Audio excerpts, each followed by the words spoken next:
Good morning, everyone. Thank you for joining us regarding the workshop this morning, which is related to Commission Regulation 103-823 and also information that is currently required of utilities when they file rate applications with the Public Service Commission.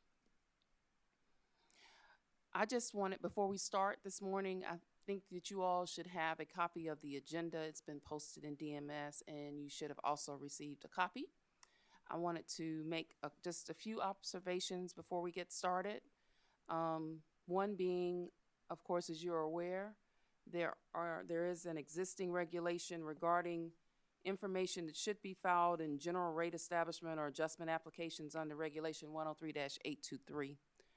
There are separate regulations covering material that should be included in rate applications for water and wastewater utilities in the 500 series of our regulations and the 700 series of our regulations.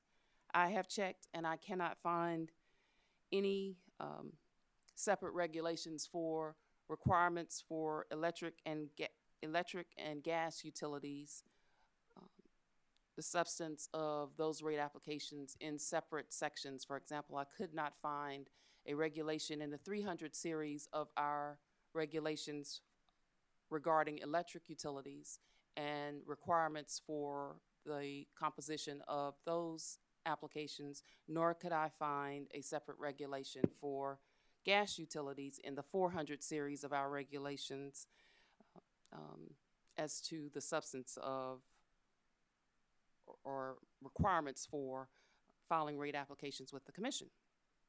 So it appears as if, based on my research, that the water and wastewater at some point, or maybe work the other way around. Maybe there were some at some point for electric and gas. I'm not sure, but that's the status of the current regulations.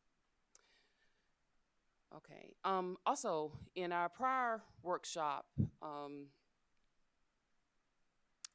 regarding our water and wastewater regulations, we did not cover rate applications because we thought it best to bring that topic up again today, to address it today, and to also address whether we think that another workshop should be held just for water and wastewater rate application requirements.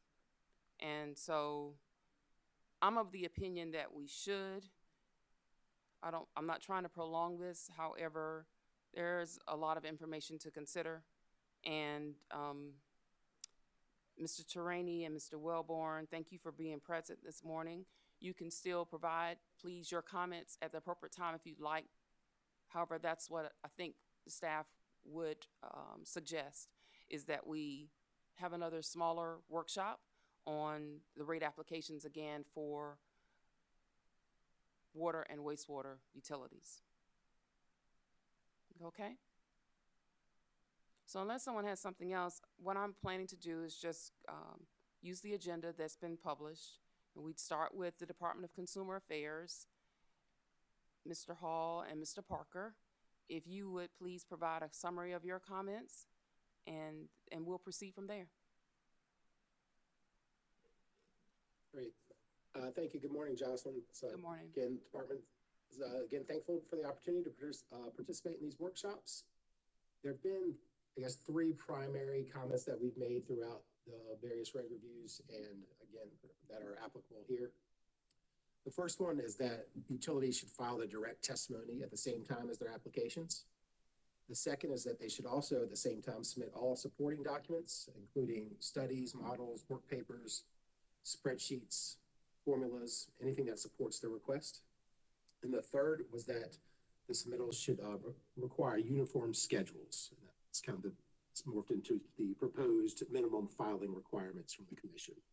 And just to clarify the third point, based on other parties' comments, the department would not object to allowing companies to include specific information in the format that reflects their individual business practices.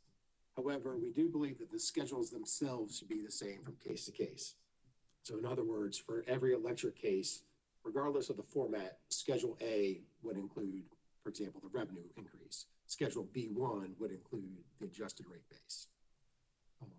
Our initial comments were submitted in the order of importance to the department, and we believe they would also help all interveners. While we did submit examples of minimum filing requirements from other states, the establishment of these MFRs was primarily meant as a means to create a uniform system for providing some of the information in the second recommendation.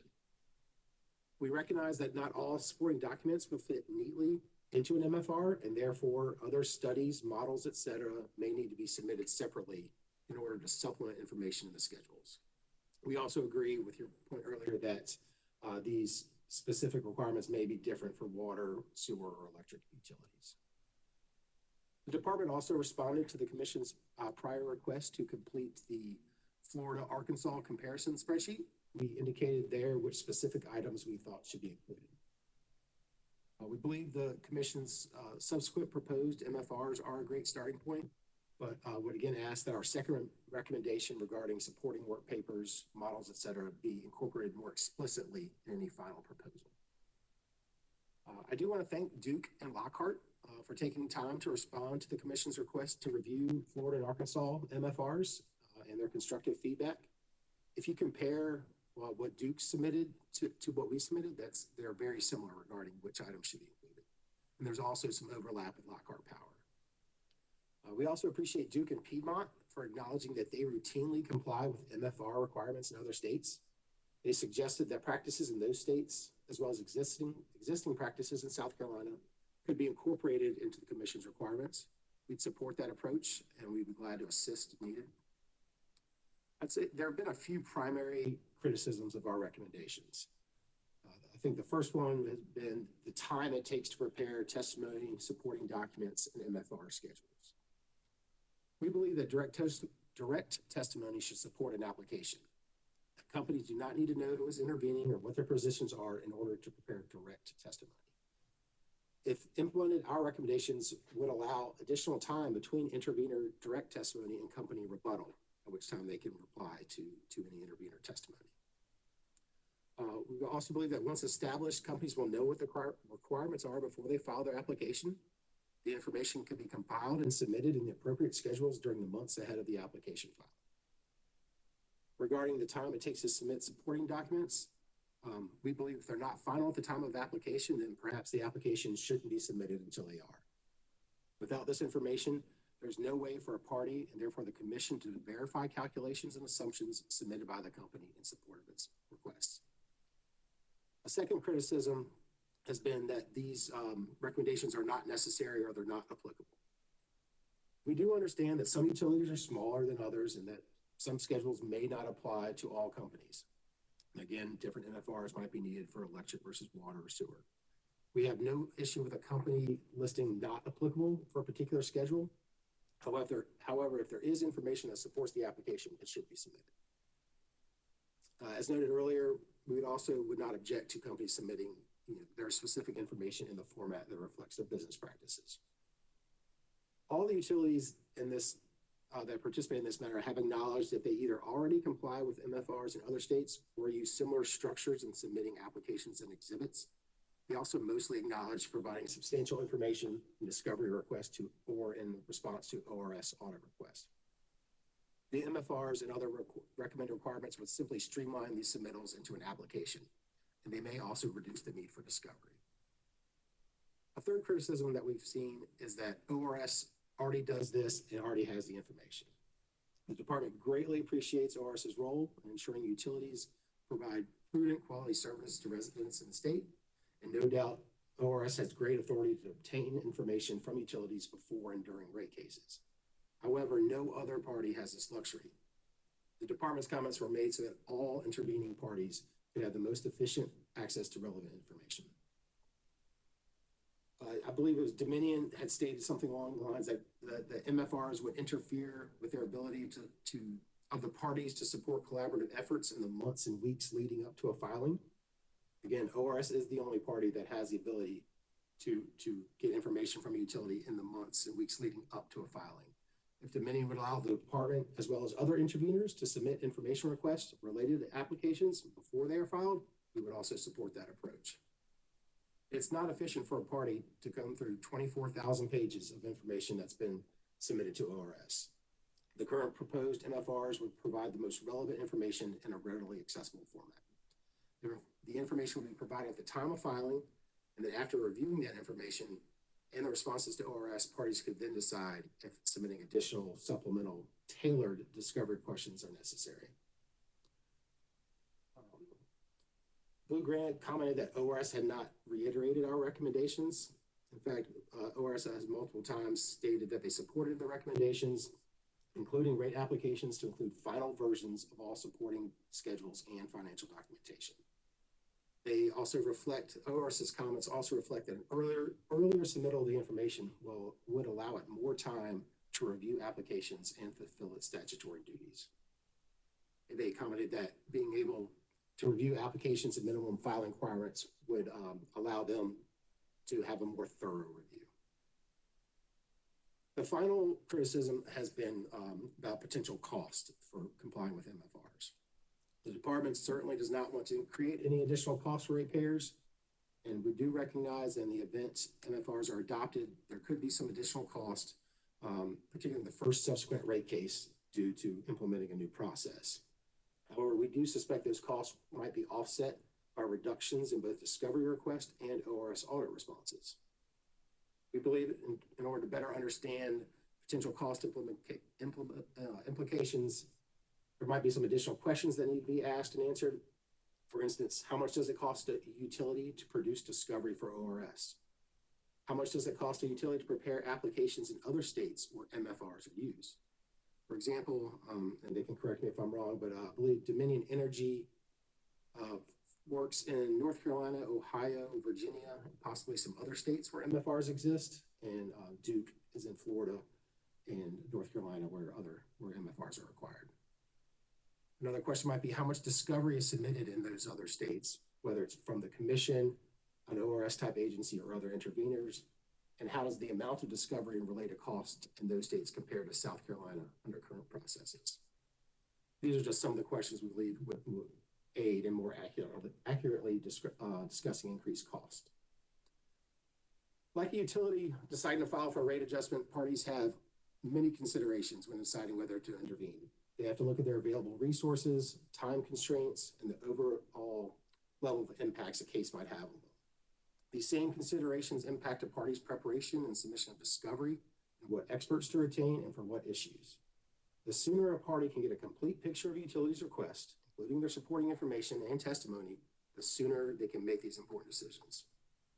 Submitting the information with the application will also save time for ORS, interveners, and the commission for assessing a case, holding a hearing, resolving motions, and preparing a final order. The department hopes our recommendations will help streamline information sharing, ensure interveners a more level playing field from within which to present their cases, produce more thorough, informed hearings and final orders. We appreciate the opportunity, and we look forward to further discussing these important issues with the commission and other interested parties. Thank you.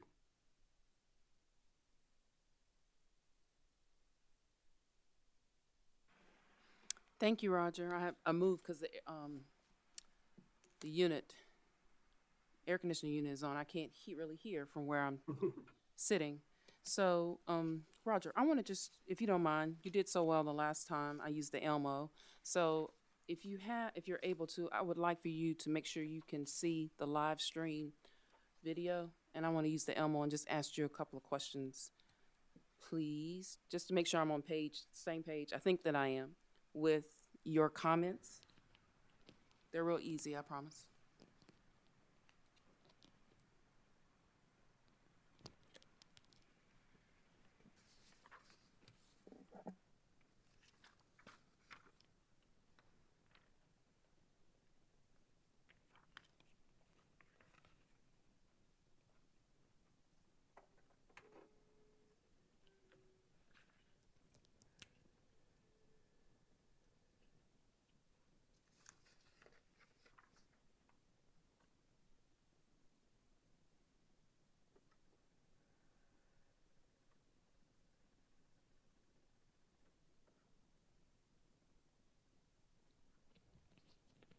So Roger, this is what we're talking about now, right? This is really one of the main issues. I know we talked about utilities filing the company's direct testimony with the application, but as it relates to the substance of the rate application filing, this is basically the status of, this is the current regulation, right? The substance of the current regulation. Oh, okay. They tell me you can't see it just yet on Yeah, live stream. I can see it now. Okay, awesome. Yes, that looks like the current That's okay. That's regulation. where we are right now. And so what I did,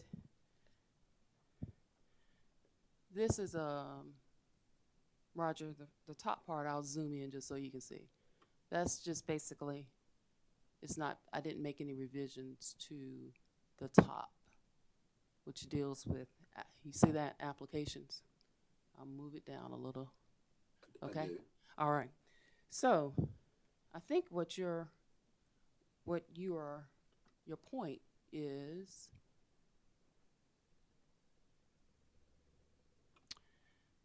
what you're basically stating is, when this regulation is amended, if it is amended in the future, that when an electrical utility, for example, this example, this first table would relate to electrical utilities. And so,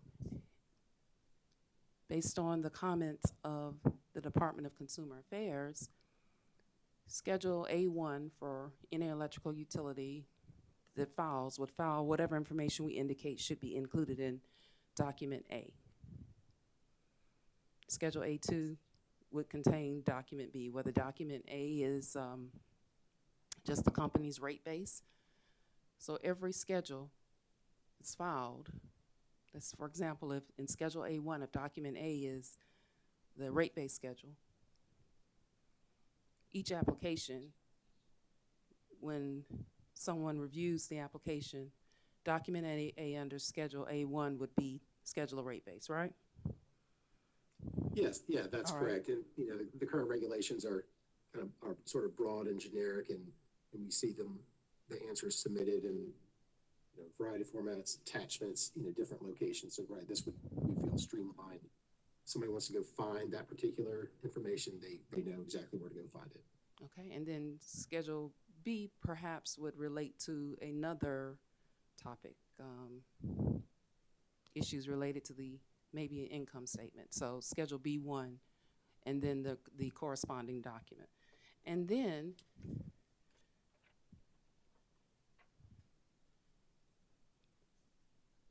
for the other utilities, is this kind of what the department had in mind, or had the department thought this far? Are you just saying as far as that would be a separate listing for water? For gas, yes, gas at the top, and then water. I didn't continue, but I wanted to confirm. Yeah, they definitely, there are some of the comments that reflected some different components that you might have for an electric case that don't necessarily don't apply for a water utility, and vice versa. So I definitely agree that it would probably be separate for water and electric and gas utilities. All right, last question. So I think another comment that you made this morning, and I think it's in your comments, this is a page from a 10K filing off the SEC's website, and I removed the name. It's a consolidated statement of comprehensive income. Our current regulations require, under Regulation 103-823, requires a profit and loss statement.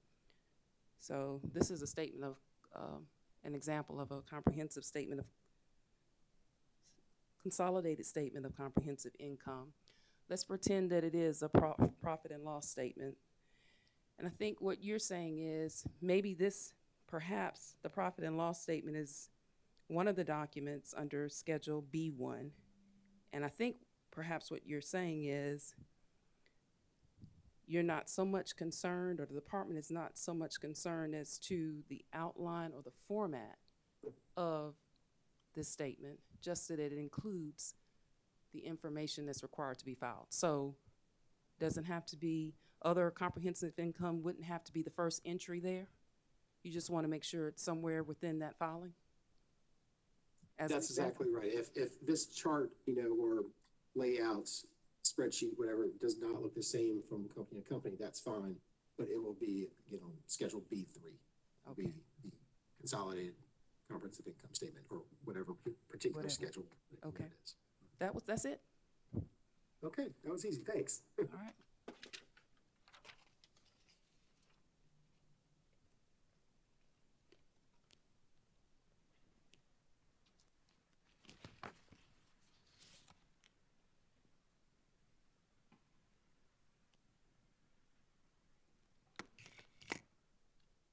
Okay, I'm gonna double check my notes, my other notes, Roger, to make sure I don't have anything else I need to ask you.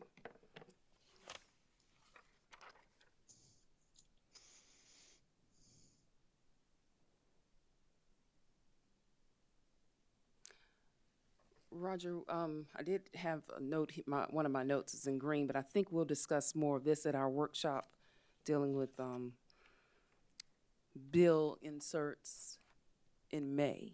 As you, the department mentioned that the synopsis of the company's request should include bullets and tables, but I think we can dig deeper into that later on in May, as opposed to the complex narrative you might recall, and that suggestion and, that table or those specific bullets would then be used in the commission's notice of filing. So I'll save that till later in May. And that's all I have. Thank you, Roger. We'll move on to Dominion Energy and Attorney Ziegler. Thank you, Ms. Boyd. Belton Ziegler representing Dominion Energy. I want to thank the commission staff and the commission for giving us the opportunity to comment on these proposed changes to the filing requirements for applications. And I want to also thank the parties for the professional and exemplary way they have responded with comments throughout. There are certain differences of opinion here, and those differences should not cloud the respect we have for all the parties to this proceeding. I'm here to say that Dominion Energy would ask the commission to consider a better way to deal with the question of how issues related to information flow in rate cases should be handled. And because Dominion is asking the commission to look at this from a very different perspective, we haven't gone through the detailed step-by-step review of the specific filing requirements, or at least we haven't provided comments on a detailed specific review of those requirements. That's something the Dominion would do at a later stage if it's unsuccessful with its arguments here, or the commission proceeds in a way that results in regulations being proposed. And of course, draft regulations would require another round of input and consideration. The gist of Dominion Energy's South Carolina's position is this. Early and meaningful coordination between applicants, ORS, and other parties is the best way to ensure that there's information produced in rate cases that's timely, it's cost-effective, that's useful. That sort of coordination has been taking place today behind the scenes, and it's been taking place really for a number of years. It's consistent with the Commission's recent and commendable emphasis on promoting consensual stakeholder processes to reduce needless and potentially wasteful disputes about evidence, process, and other matters. We think that building on this approach is the preferable way to go, to allow it to expand, to develop, and to deal with these issues very much in the same way that other courts do, which is require conference-type collaboration between parties at the outset of major proceedings. As Dominion sees it, the present proposal just doesn't accomplish that. It appears to follow an older top-down model of regulatory practice that's static, that is one size fits all, and that will necessarily require the preparation and filing of hundreds or more of predetermined exhibits for all rate case applications, regardless of the needs of the case, or the likelihood that the data will in fact be used by the parties. It's Dominion's position that this approach would add unnecessary expense for customers to bear. It would consume time and resources that could otherwise be used to create better outcomes collaboratively. And as a practical matter, given the pressures that are always present when a rate case is being prepared, and those pressures are enormous, adding the requirement to produce these set piece application exhibits as a precondition of filing the application is necessarily going to interfere with any attempt to tailor or collaborate or create a more case-specific set of discovery that can be quickly gotten into parties' hands, as has been done in the past. The factual basis for these comments is the fact that each rate case is different. Some cases are filed because rates have become stale over the passage of many years.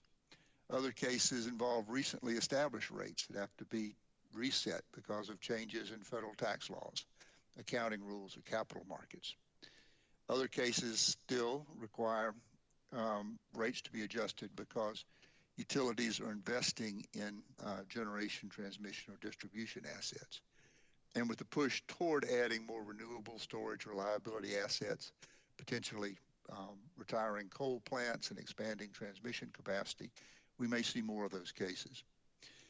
The important point is that the informational needs of these cases are all quite different. And within any single case, utilities' capital structure, cost of debt, pro forma adjustments, deferrals, accruals, cost of service, and other items may have changed meaningfully. And because they've changed, that may be something that's highly relevant to be reviewed in that proceeding.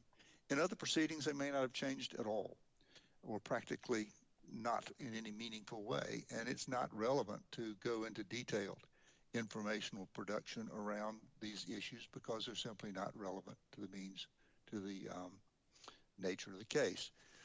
I would say it's interesting that we've created a term, which is minimum filing requirements. We have minimum filing requirements. The utilities have since over the years used 103-823 to present detailed information about each of the matters discussed here. Income statements, balance sheets showing changes in their in rate base, showing changes in taxes, showing changes in all these relevant matters. That is filed with the case. And of course, it is a touchstone of regulation in South Carolina that a utility's books and records are deemed to be accurate. The expenses that they show are deemed to be prudent, and it's up to a party to challenge a cost or an expense or an item of the balance sheet before that is put into issue in the case. And so when we hear words about providing all supporting documents, we're not sure what that means, because a supporting document is required at the time that a particular item is challenged and not before. I'm afraid there's an element of clairvoyance that seems to be assumed here, that the utility has to determine what other parties are going to challenge before they file the case and create filings that reflect that. I'm just not sure that's a practical approach.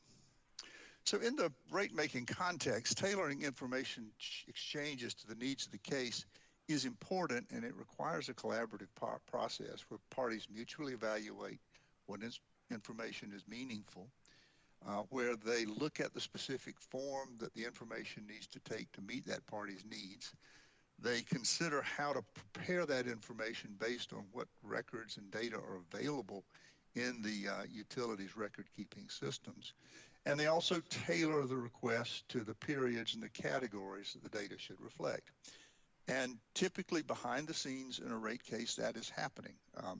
Parties, particularly the utility and ORS, are discussing what ORS's positions are, what they need to show those positions, what data is there, and making sure that the requests are tailored to those needs and produce meaningful documentation.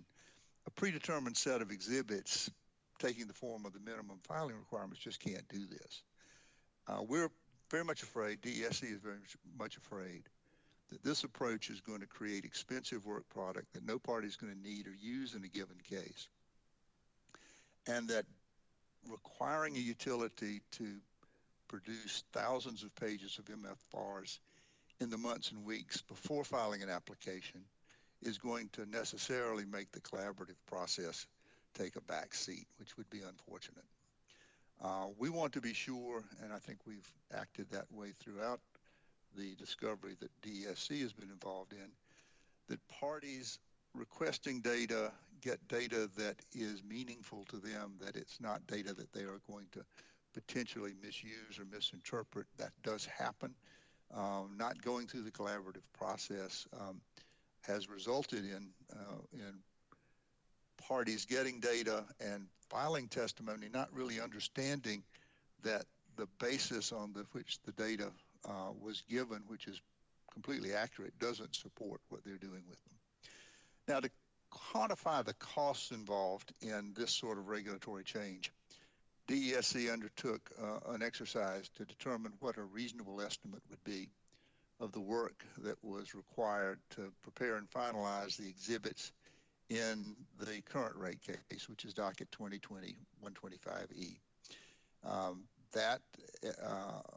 Those exhibits took approximately 5,780 hours of work at a cost of approximately $466,000.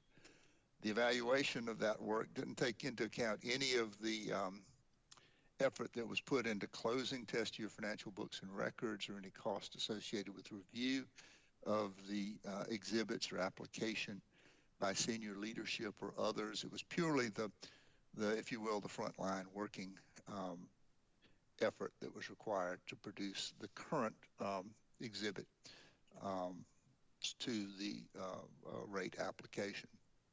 Now, the exhibits to application 20-125E total 260 pages. 75 pages were specific financial and accounting related exhibits, such as we've talked here, capital structure, income statements, balance sheets. We compared this to the most recent Florida rate case that we could put our hands on, which was the Duke Energy case. There, the MFRs required the filing of 3,012 pages of exhibits. Of these, the large proportion was consistent with, in form or in type, the 26 pages of financial exhibits that were filed here. So that just gives you a sense of comparison. If you expand what's required to more closely look at what, more closely resemble what happens in Florida, the idea that it could increase costs by a factor of 10 is not unreasonable at all. Now, ultimately, customers are going to pay the expense of this. If the expense of a rate case filing was increased by a factor of 10, that would result in $4.5 million in additional costs per rate case. But in addition to that, it would probably require the hiring of additional permanent staff so that staff could be trained, could understand the utility's financial systems and be ready to prepare these filings when they were required. It's going to cost customers a great deal to go to this. And the question that we would ask the Commission to consider is this really the best way to do it? Is the collaborative approach going to be more efficient, more productive, and lower cost in the long term? We've stated in our comments that we believe the collaborative approach can work because it's been used successfully. In the months before the current rate case, ORS compiled and provided DESC with a list of potentially applicable requests for data and information. ORS, in fact, served its first discovery on DESC using their audit powers 4 days before the application was filed. That's before the application was filed. DESC responded to that initial discovery request 3 days after the application was filed. ORS served a second set of discovery 6 days after the application, and DESC responded to that approximately 2 weeks later. It was our understanding that other agencies might be coordinating, and we ascertained that through discovery with ORS, and it's perfectly appropriate for an agency like the Consumer Advocate to ask ORS to submit questions that would be helpful to it, to consult with ORS as to what ORS's plans are. We support that, and DESC is comfortable that this sort of collaboration can be very useful. In the end, there were 190 requests that were made within the week of the filing of the rate case or before. These were tailored to the needs of the case. They were shaped by discussions with ORS concerning the form and content of the information that was available as the responses were being prepared. And we believe they were able to generate information in a form and format that was relevant to ORS's needs, and that this approach could be used to do the same for other parties. We believe that no party to date has shown a compelling reason why expanding the current filing requirements to include something as extensive as requirements modeled on the Florida or North Carolina MFRs would create a superior result with less likelihood of waste and lower cost than using a collaborative process as DESC proposes. So DESC respectfully requests the Commission to suspend consideration of the current proposal and initiate a stakeholder-driven process to expand or develop a collaborative approach consistent with what's been used in recent cases. Thank you, Ms. Boyd. Those are DESC's comments. Thank you, Mr. Belton. Will you engage in some dialogue with me this morning? I just had a couple questions. Would be delighted to. All right. I think I'm quite sure this is the first workshop so far regarding this review that you've participated. So I appreciate you being present and engaged. I'll work backwards. So you mentioned the staff should consider suspending the approach we have at this point and commencing with a more collaborative stakeholder process. Tell me what your vision is as it relates to that. Well, I think the vision would be a process where there are particular procedural expectations related to consultation, related to review of the material that is anticipated in a case even before the case occurs. And understand the company files quarterly surveillance reports that provide much of the information that would be included in a rate case application in terms of balance sheets, the accounting adjustments, pro forma adjustments, changes in revenues, changes in rate base. So we've got that body of information there, a consultative process where the company, perhaps after it's filed a notice of a rate proceeding, sits down perhaps with a hearing officer present to discuss, okay, here are the general parameters of the case. There's certain things you can't discuss for SEC purposes, but there's a great deal that you can. What do you think the informational needs are going to be in this case? If it's a case that's driven by investment in new plant, what do you need to know about those plans? If it's a case driven by changes in federal tax laws, and we may see cases like that sooner rather than later, given what's happening in Washington, then what do you need to know about those things? If it's a case that is dealing with some other matter, what do you need to know in order to prepare your case? I think the sooner the parties can understand what the positions are that the parties are likely to take, the sooner they can create tailored discovery and begin compiling that information. Okay, so I think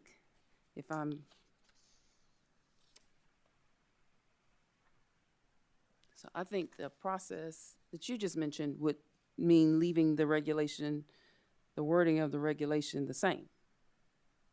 largely.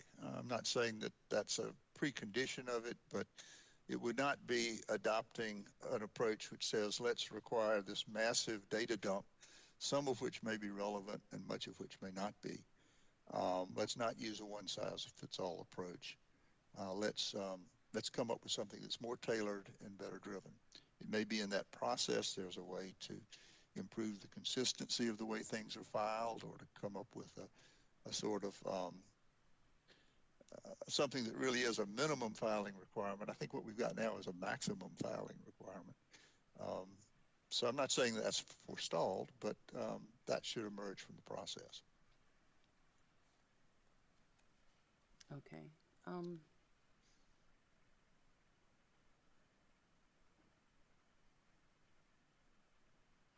At what point, since right now you're of the opinion that the current reg is basically sufficient, at what point would this collaborative process take place, especially since petitions to intervene could be filed up to probably 2 months after the application is filed? So Sure.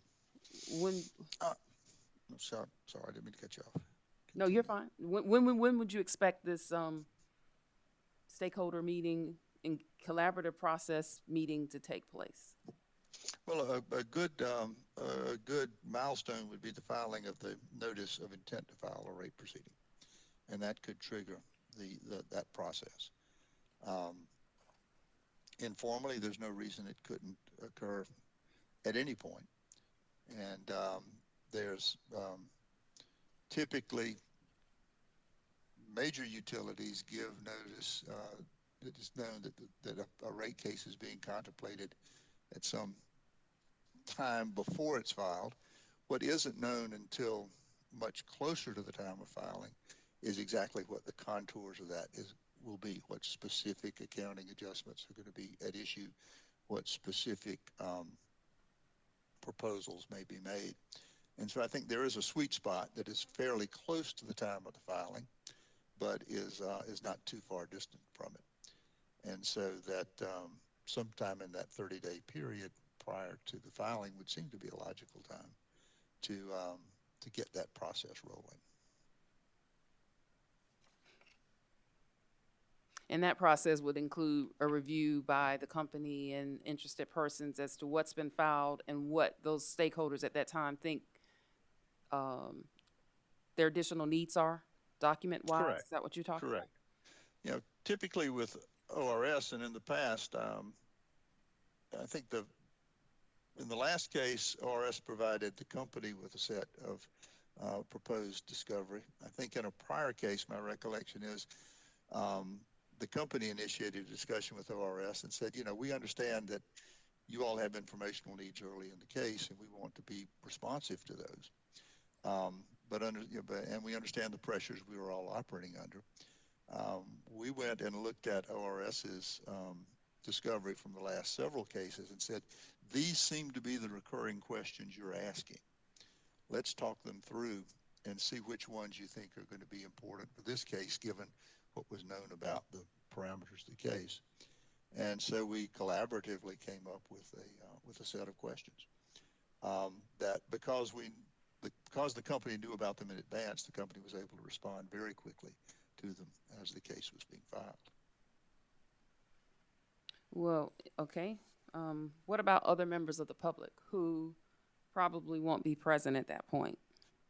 Well, a couple of things. First of all, the first question in almost every discovery request that comes on a rate case is, please provide us the discovery that has been provided to other parties. And that is the starting place for almost all other parties to look at what ORS has asked for. So that is one way that the process with ORS helps other parties. There's no reason that other parties, if they were willing to think hard about what their issues would be and begin to define them, couldn't do very much as ORS does. It'd be part of an earlier process.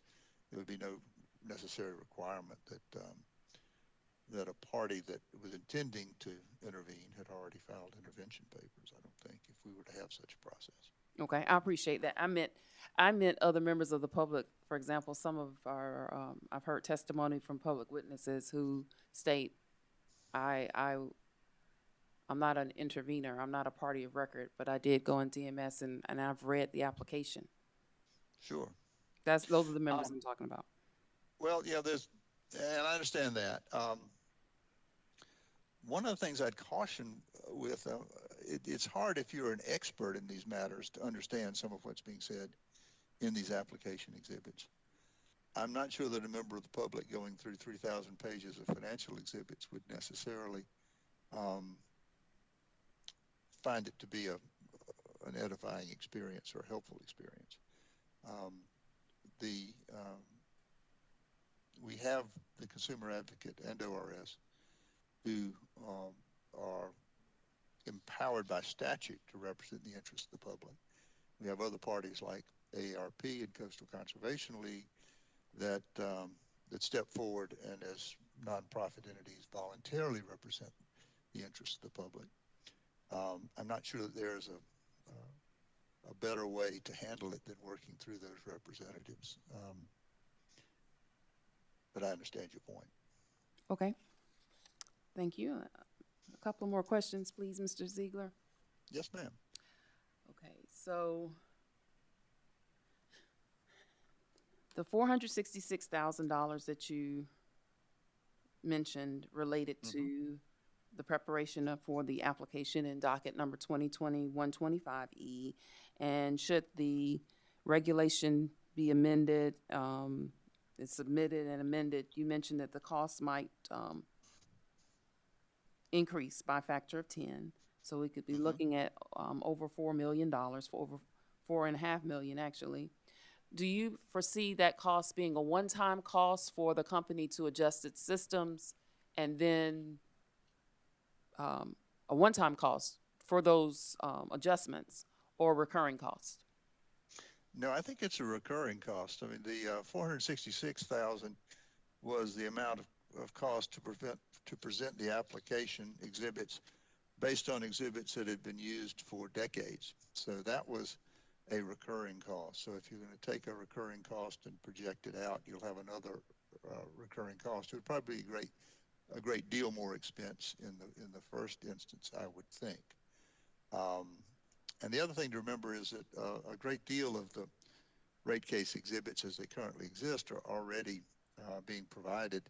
That information is already being provided quarterly in the quarterly surveillance reports. So it's not that big of a jump to go from those to the rate case filings. In fact, historically, the company has asked for permission not to make the quarterly filing at the time it makes its rate case filing, because in effect the rate case exhibits are the mirror image or not the mirror image, but are fully incorporate the data that would be in a quarterly filing. So there's a lot of understanding about how to produce those exhibits. There's a lot of preliminary work that's already gone into looking at those things. The 460,000 is very much an incremental cost of going to the final rate case exhibit based on a solid understanding of what's already out there. So Mr. Ziegler, are you basically saying that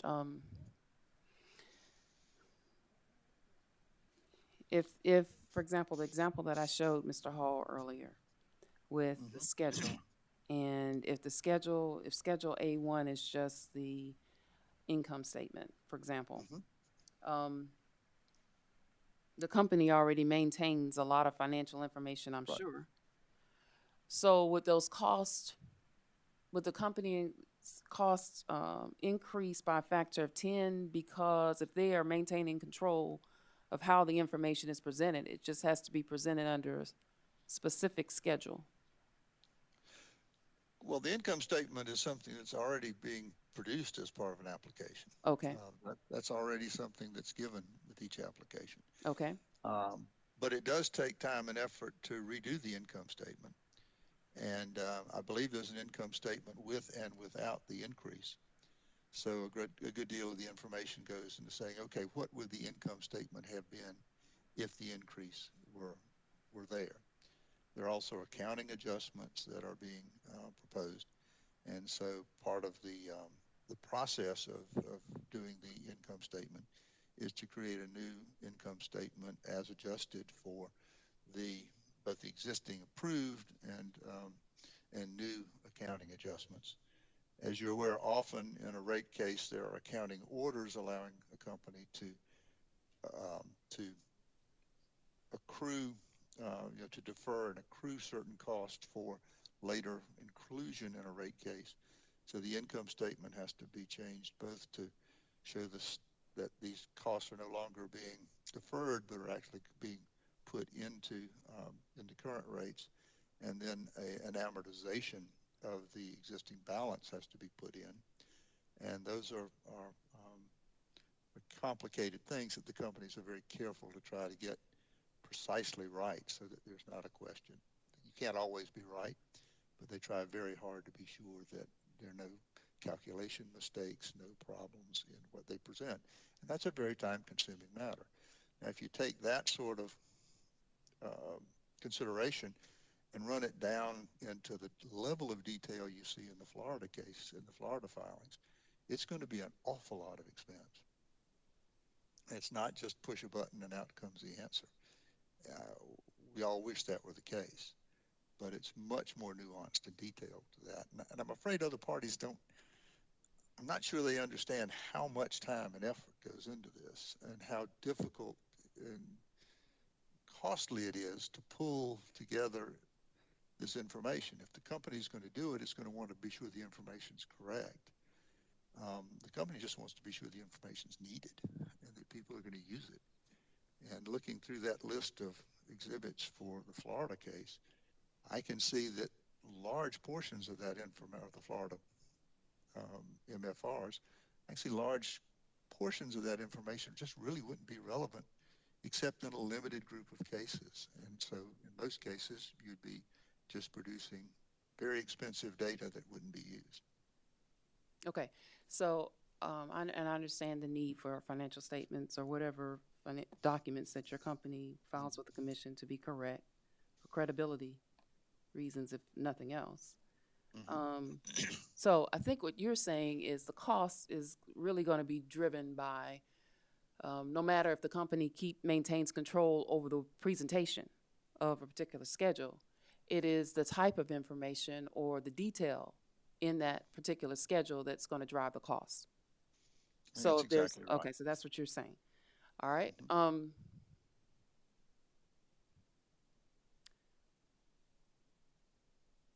just had a thought about a future proposal as staff continues to work on further refining its proposal to the commissioners about this amended reg. I think I would want to know, once we do finalize that, how much it would cost, the extra it would cost. And if it's not needed, maybe further discussions would need to be had. But I do think we're going to have to go through that exercise of looking and maybe then getting some feedback from your client as an example as to the additional cost and if there's a better way. Now,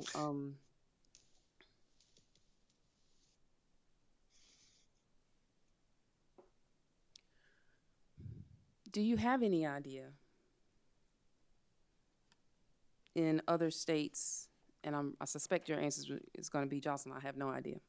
Do you have any idea in other states where minimum filing requirements like Florida's are required if the level of discovery has increased or decreased? Jocelyn, I have no idea. No, I really don't. I think you put the words in my mouth very well. I've not looked at the discovery there. What's the, I just don't know the answer there. Are the costs that your company incurs to prepare discovery responses paid by the ratepayers here? Well, yes, in the sense that they are part of the rate case costs, but also having the personnel to respond there, and having the personnel that can, in effect, devote a huge portion of their work to those responses during a case and then go back and be able to pick up the work that they've put off for that. That's a cost that is baked into the staffing requirements of utility. And regional utility has got to have a regulatory staff um, that can handle these things. And it's just going to cost money. Thank you. Thank you for engaging. I really do. I wanted to follow up with that, Mr. Ziegler. So the ratepayer will pay the cost that your company incurs to respond to discovery. You have any idea? You don't have to talk about the current case. You have any idea what those costs look like as relative to, for example, the $466,000 figure? I don't know that we haven't done an exercise to break that out that I'm aware of. The Okay. company has. All right. It If you don't just know, you it don't has know. not been done at this point. I'm Yeah. curious. Mm-hmm. If we do propose a schedule and it's contains some schedules that the company thinks schedules that aren't applicable in a future filing, do you think, and let's say the regulation receives General Assembly approval, do you think it would be appropriate for the company at that time, because we can't foresee all the issues that might arise even today? Mm-hmm. Do you think it would be appropriate for the company to indicate in the company's filing that filing or that request or that schedule is just not applicable for this particular rate case, and here's why, and this is why we shouldn't file it or can't file it? It's an interesting question. So there are going to be some schedules that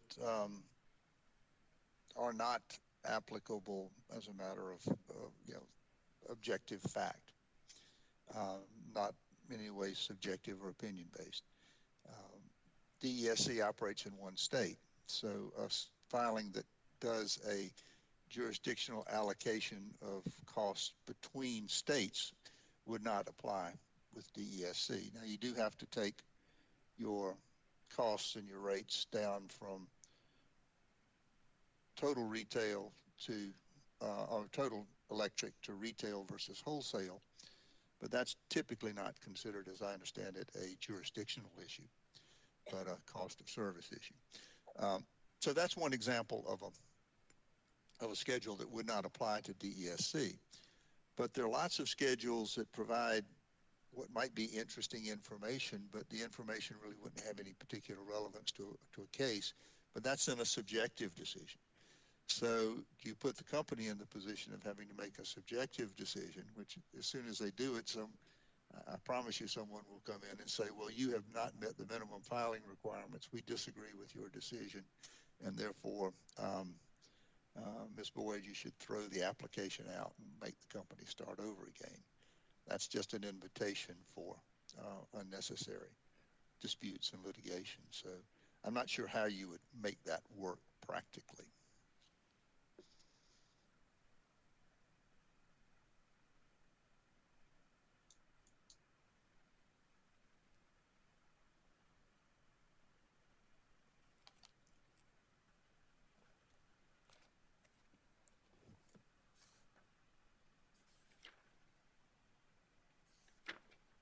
Thank you. I'm just checking my notes, Mr. Ziegler. Absolutely. Take your time.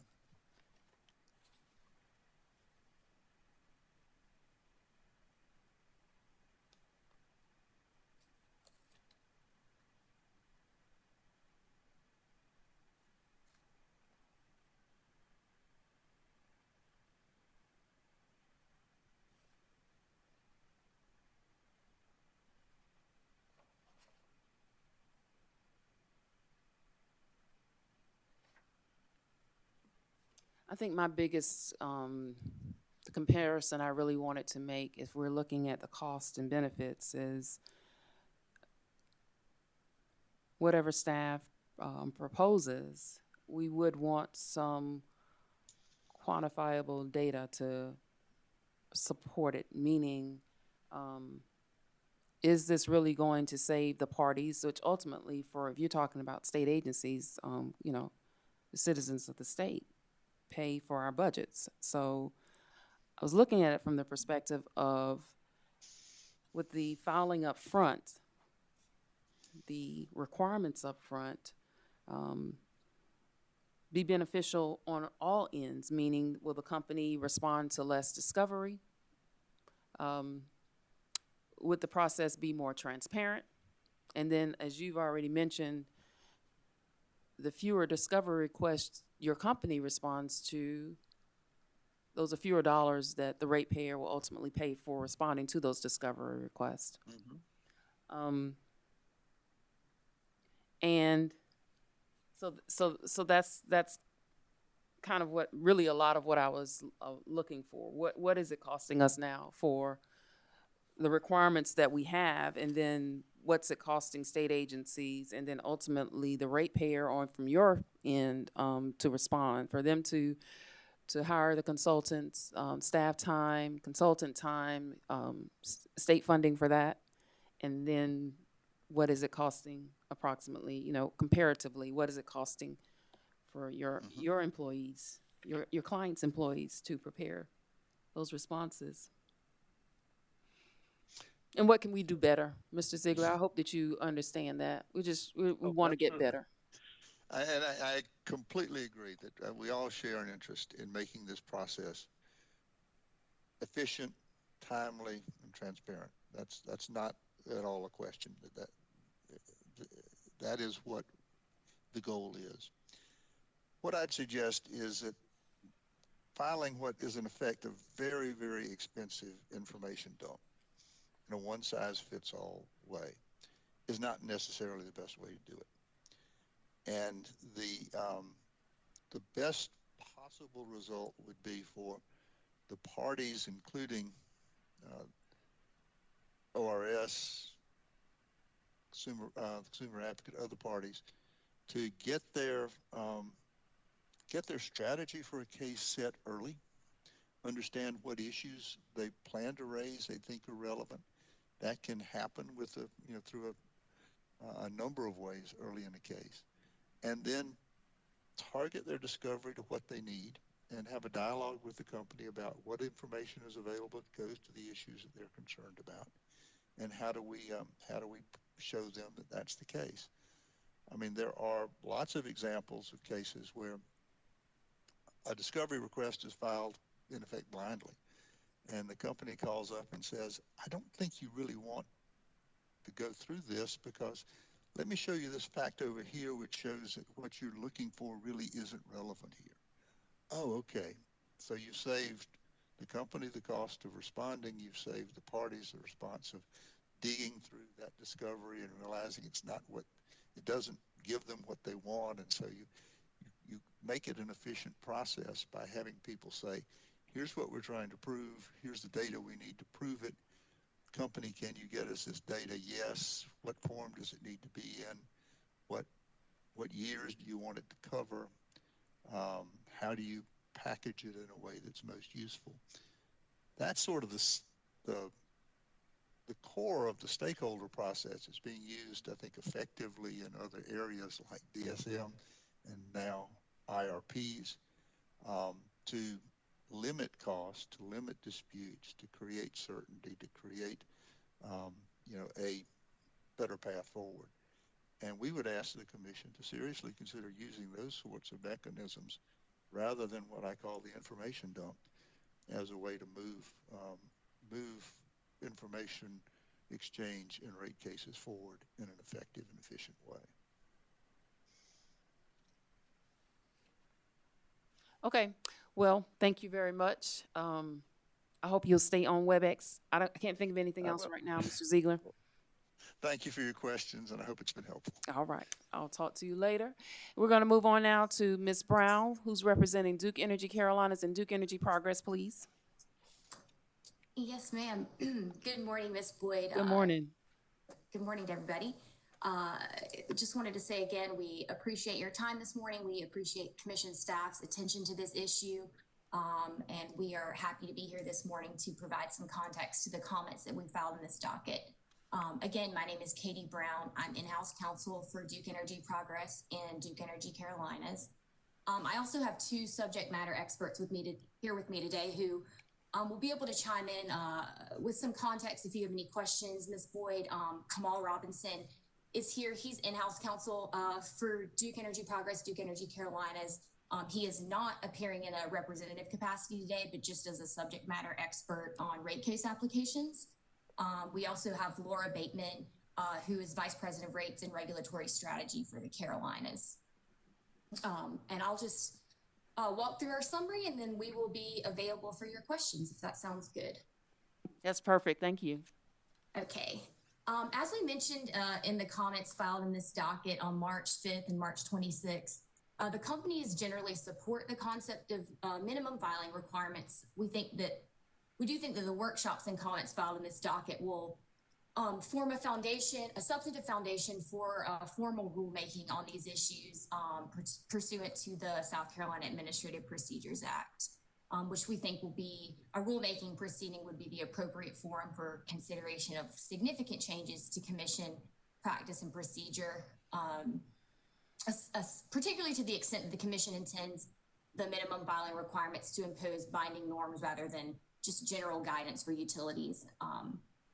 In our March 5th filing, we reviewed the commission staff's proposed MFR spreadsheet along with the requirements applicable in Florida and Arkansas.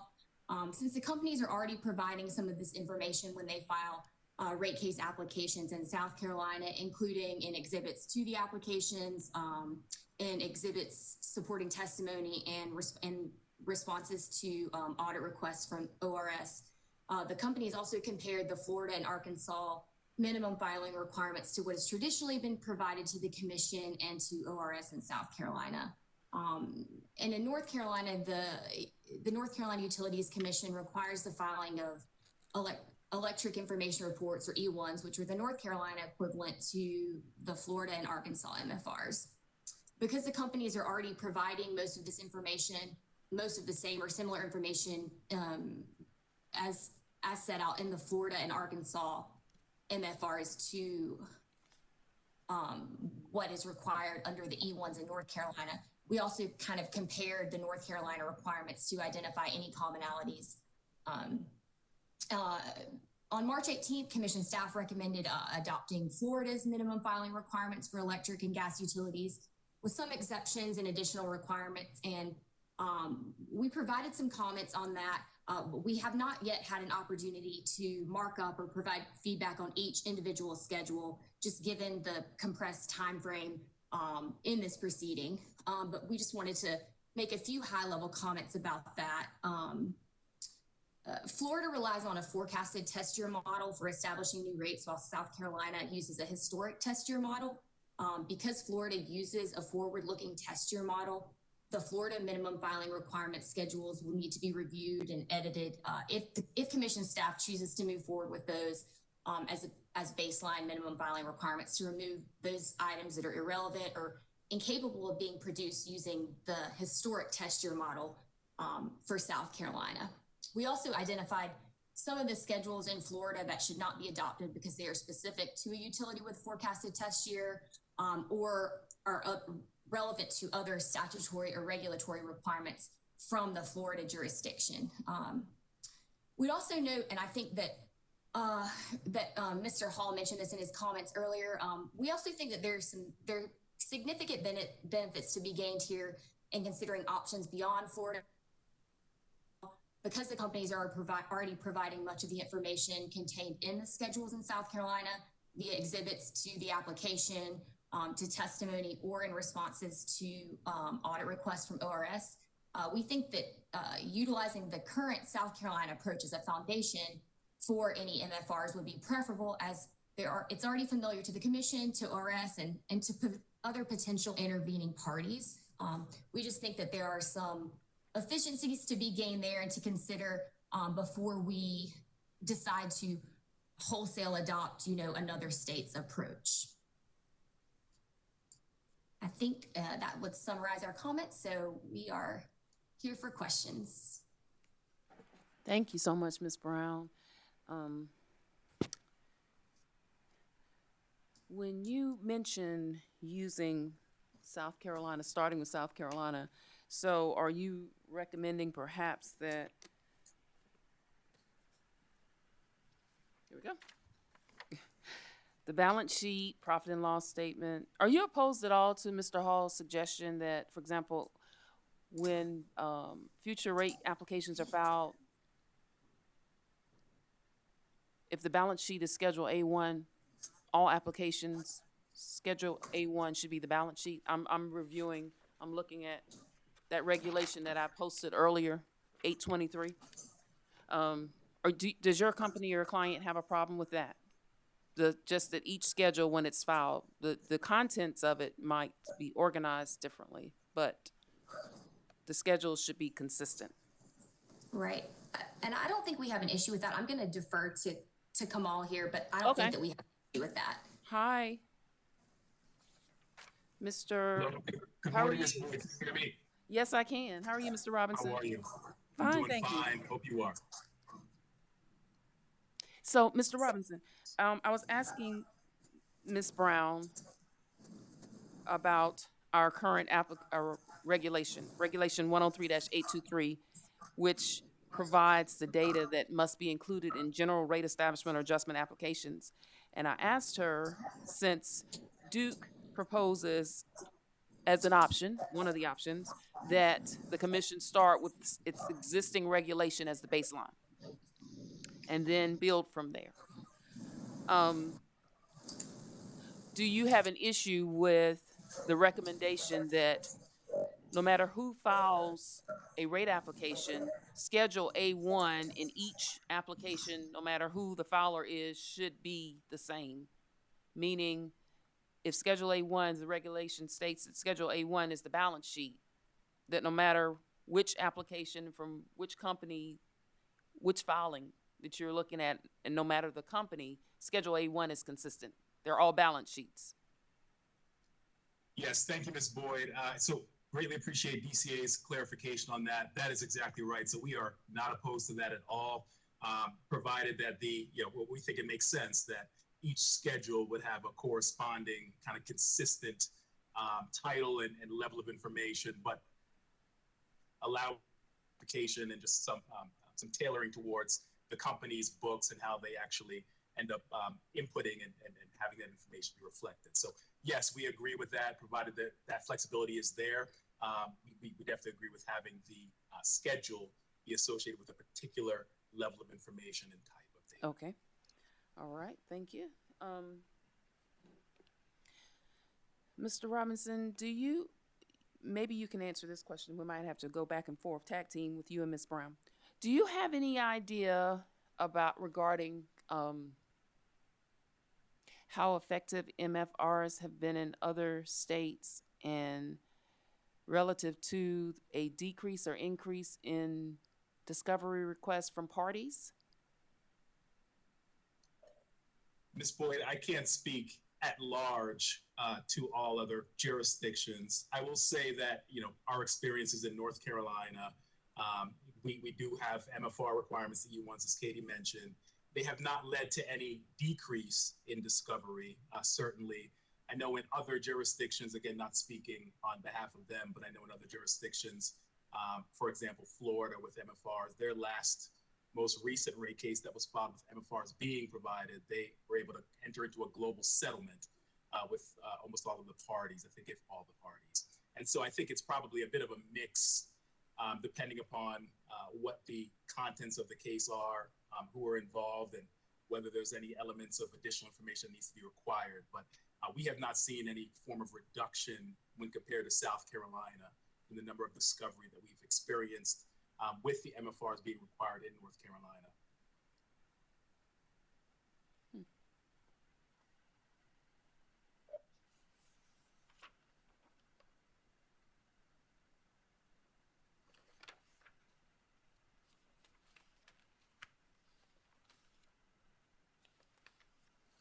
If you were building from using South Carolina as the baseline, what would be your vision, Mr. Robinson, as it relates to just building from what's in Regulation 103-823? Sure, Ms. Boyd, and I can probably maybe elaborate on a little bit there. So and I guess to give you some context as to what our main goal and primary function was going to be when we filed our initial version. So, and this is something that Belton had mentioned before, but there is a level of information that is, so aside from the regulations, we know that that's the established amount that needs to be required. As Belton mentioned, there is usually an additional level of detail that's provided to the ORS through discussions and collaboration in advance of that case. And they are generally known as the AIRs, and there's usually at least 1 to 2 to, if not 3 versions of those that come before the case, and sometimes the day of the case is filed and they get turned around pretty quickly. Our bright idea, as we were planning to prepare our filings, was to actually condense and also file the versions of the AIRs that kind of comprise the other element of kind of the South Carolina model as we know it, that also incorporated and showed you kind of what we provide to the AIRs, or to the ORS via the AIRs. We noticed the day of the filing that there was some information in there that we needed to review for confidentiality, proprietary sake, and so we were not able to provide that. But as part of our comments, when we were talking about building on the South Carolina model, we meant both the regulations as they exist and also information that's relevant that ORS requests in advance of the case and sometimes within a couple of days of the case being filed, also being produced, the relevant ones that make sense, also being kind of part of that South Carolina model. And I think, and Ms. Bateman, I'd love for Laura to also to respond on this. We found that through kind of the review of that, there was a decent amount of information that is provided to the ORS through those AIRs that kind of comport with many of the MFRs that Florida, for example, or Arkansas as another example, and North Carolina have provided in MFRs. And so, Laura, I don't know if there's anything more you want to add to that. Yes, I think you stated that very well. And all we were thinking about is in situations where there's a Florida MFR and there is an audit information request that we've typically provided to the ORS in the past, and the information is similar but slightly different, that it makes sense to tailor the MFR to what has typically been requested in South Carolina. So to give it that South Carolina, what is relevant to rate making in South Carolina overview, and just kind of tailor it to South Carolina. That's what we meant by that.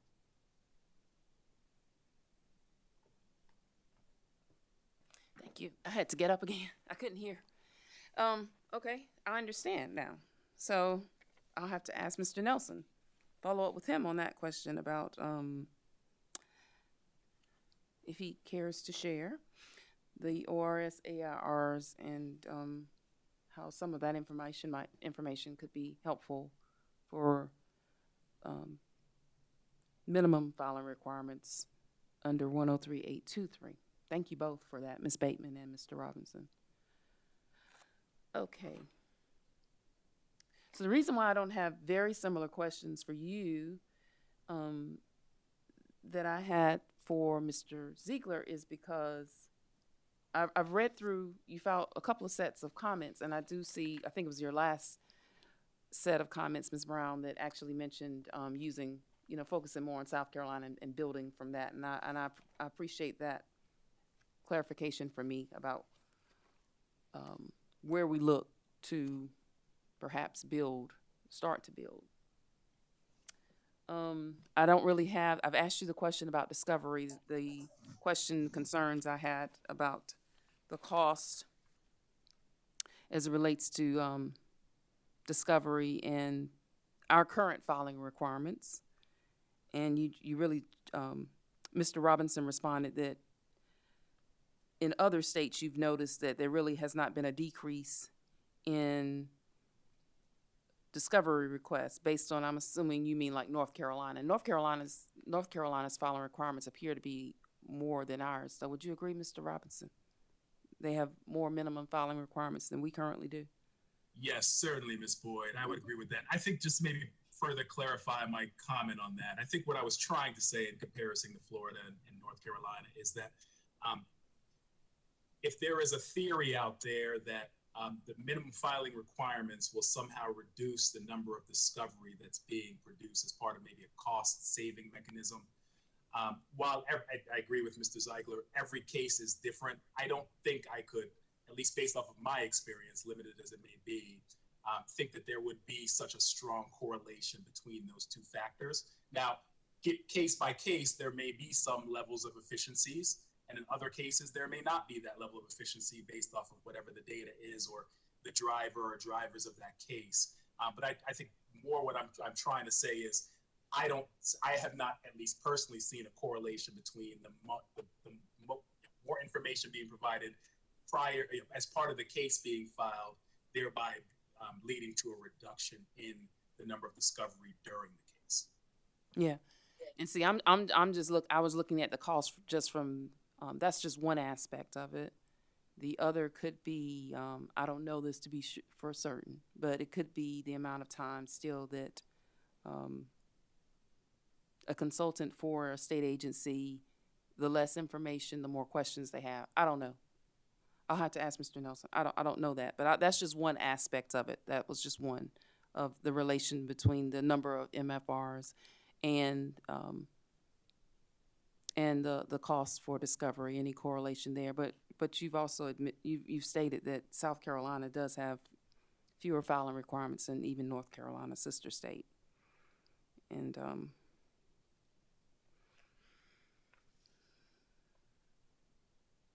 let's see what else I possibly have.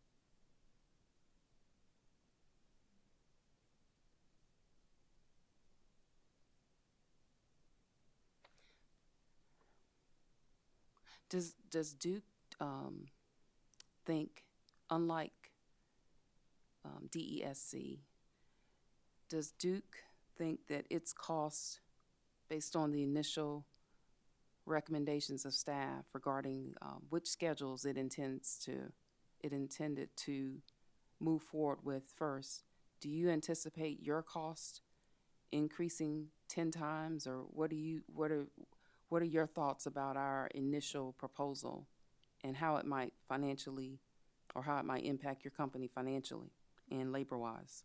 Labor-wise meaning, when I say labor, I know there are costs there, but just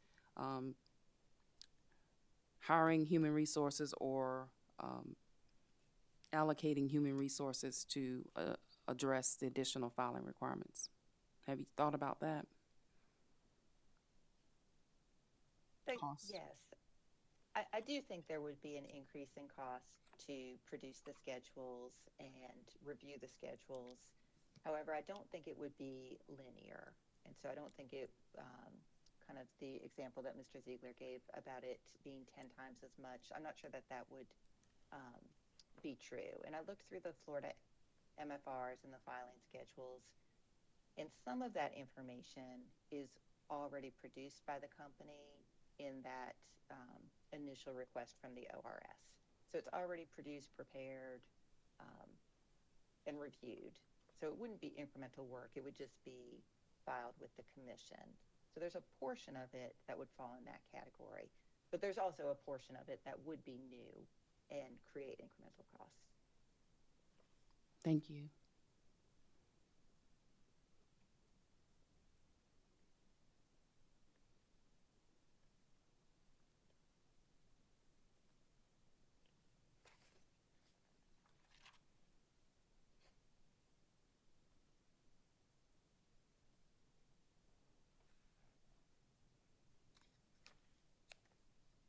Okay, Ms. Brown, I think that's all I have right now for you and Mr. Robinson and Ms. Bateman. Okay, thank you. Thank you. Mr. Terani? Good morning. Good morning. First of all, I want to thank the staff for agreeing with our recommendation to take a separate approach to water and sewer MFRs. I think we can see that just from today that the utilities, the electrical utilities of such a different scale with their applications, even from Class A water and sewer utilities, that it is different filing requirements are warranted. Because we're going to handle those MFRs separately, I really don't want to get into the details of our comments about Arkansas, but I do want to make just a few observations, because I'm concerned the tale, that we would be influenced anyway by what's going on here. So as I listen to this, everybody seems to agree. Well, I'm not going to say everybody, because I'm not sure the Consumer Advocate does, and I don't know about ORS, but every utility that has spoken so far seems to agree that building off of our existing filing requirements is a better approach than adopting the requirements of another state on a wholesale basis. And that's certainly a position the Southwest Water Utilities have taken with regard to this. I think there's a tendency to believe the grass is greener somewhere else, but it's not necessarily the case. And I also would say that we need to think about the usefulness of filing this information. There's been a lot said about the ORS's AIRs and what is requested of them. A lot of one crucial difference between responding to an AIR and filing information with the commission is the responses to an AIR are presumed to be confidential or can be kept confidential. With the commission, you have a much more convoluted process of filing under seal and that kind of thing. Also, how useful is this information to the average consumer? There's been some concern about, are we being transparent to the public? And certainly the public needs to know what's going on in terms of a rate case.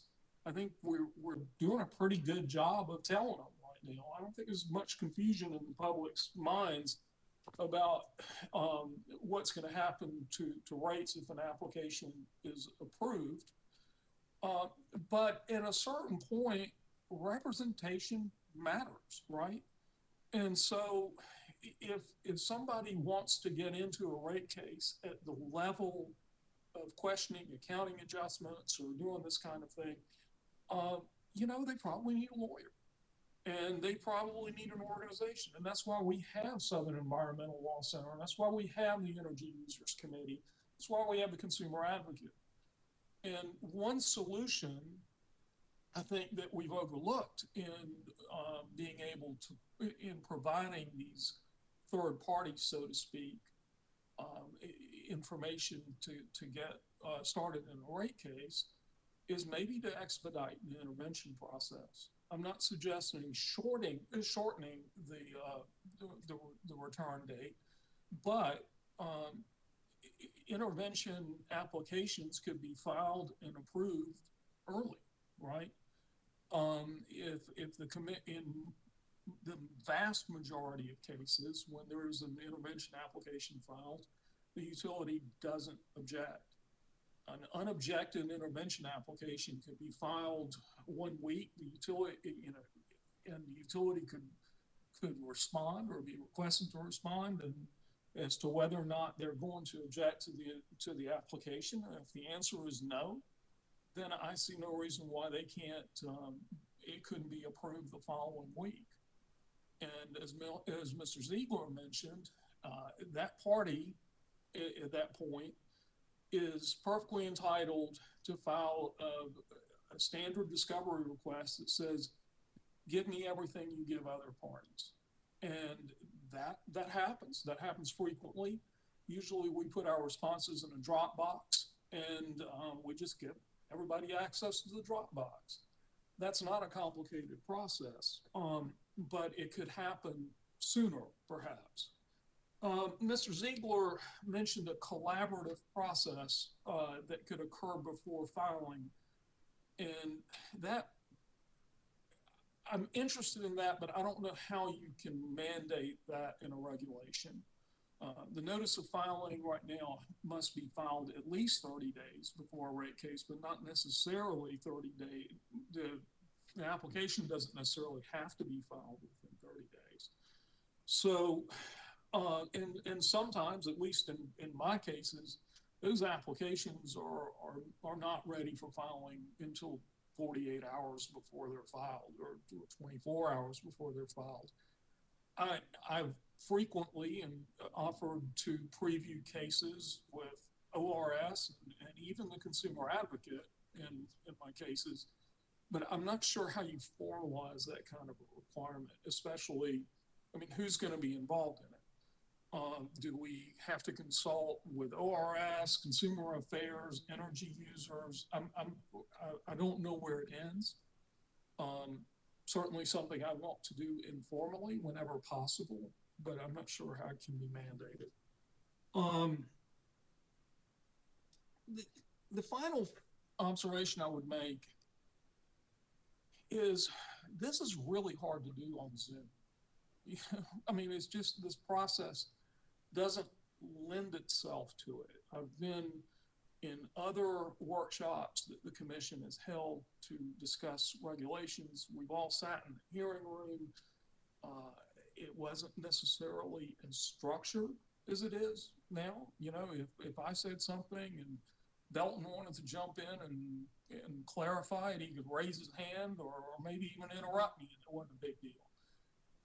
This to me feels very awkward, and I wonder if we would be better served by doing this in a couple of months when everybody's vaccinated, and we could sit down and have a more fluid exchange of information. So that's where we stand. I'm glad that the commission staff has seen fit to separate water and sewer from this process and discuss individual MFRs for them, and I look forward to participating in that session.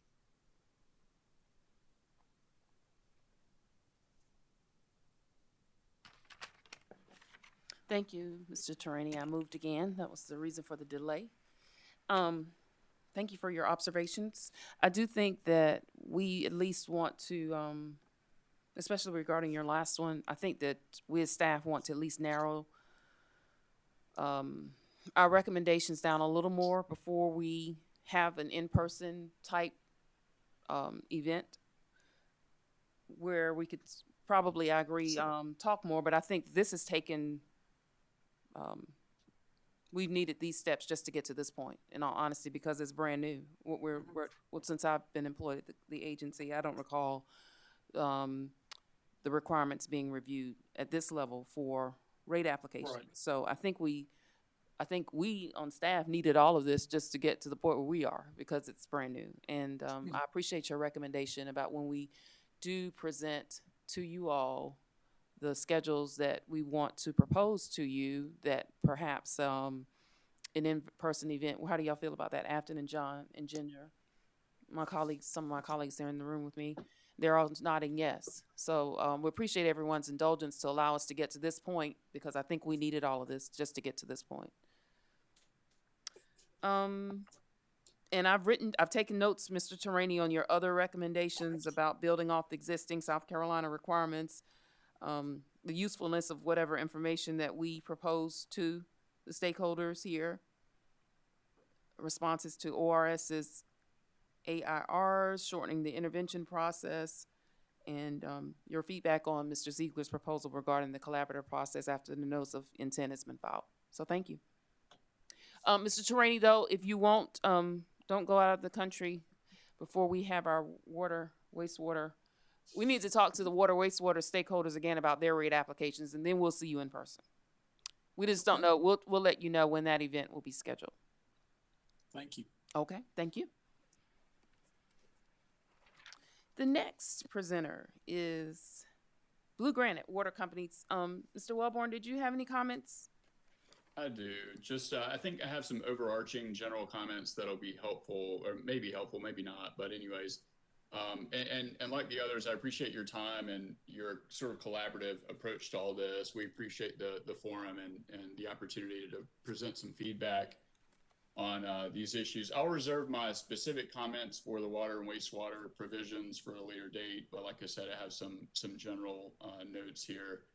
And I don't want to pile on to what the other folks have said either, but we agree with the notion that starting from the South Carolina foundation and building from there would be a really reasonable and common sense approach, rather than grabbing something from another jurisdiction and trying to make it fit. We also agree that adding minimum filing requirements in addition to what would otherwise be included with a rate case application would compound and add to the burden and cost associated with rate case applications, which is then passed on to customers. So I think that cost benefit evaluation is a necessary part of this process, and more details around understanding what the costs would be could be helpful to that end.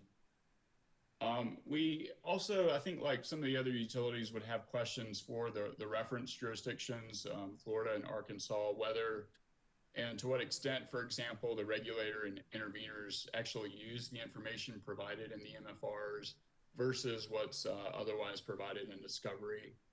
Whether and to what extent the MFRs add anything to the record, for example, whether they're relied upon in the commission's order. Whether and to what extent as well the MFRs are actually relied upon in testimony or in hearings. We've talked a lot this morning, I think, about AIRs, and I would also point out that while ORS does have its own investigative powers through the code, other parties to a rate case have discovery powers in a rate case.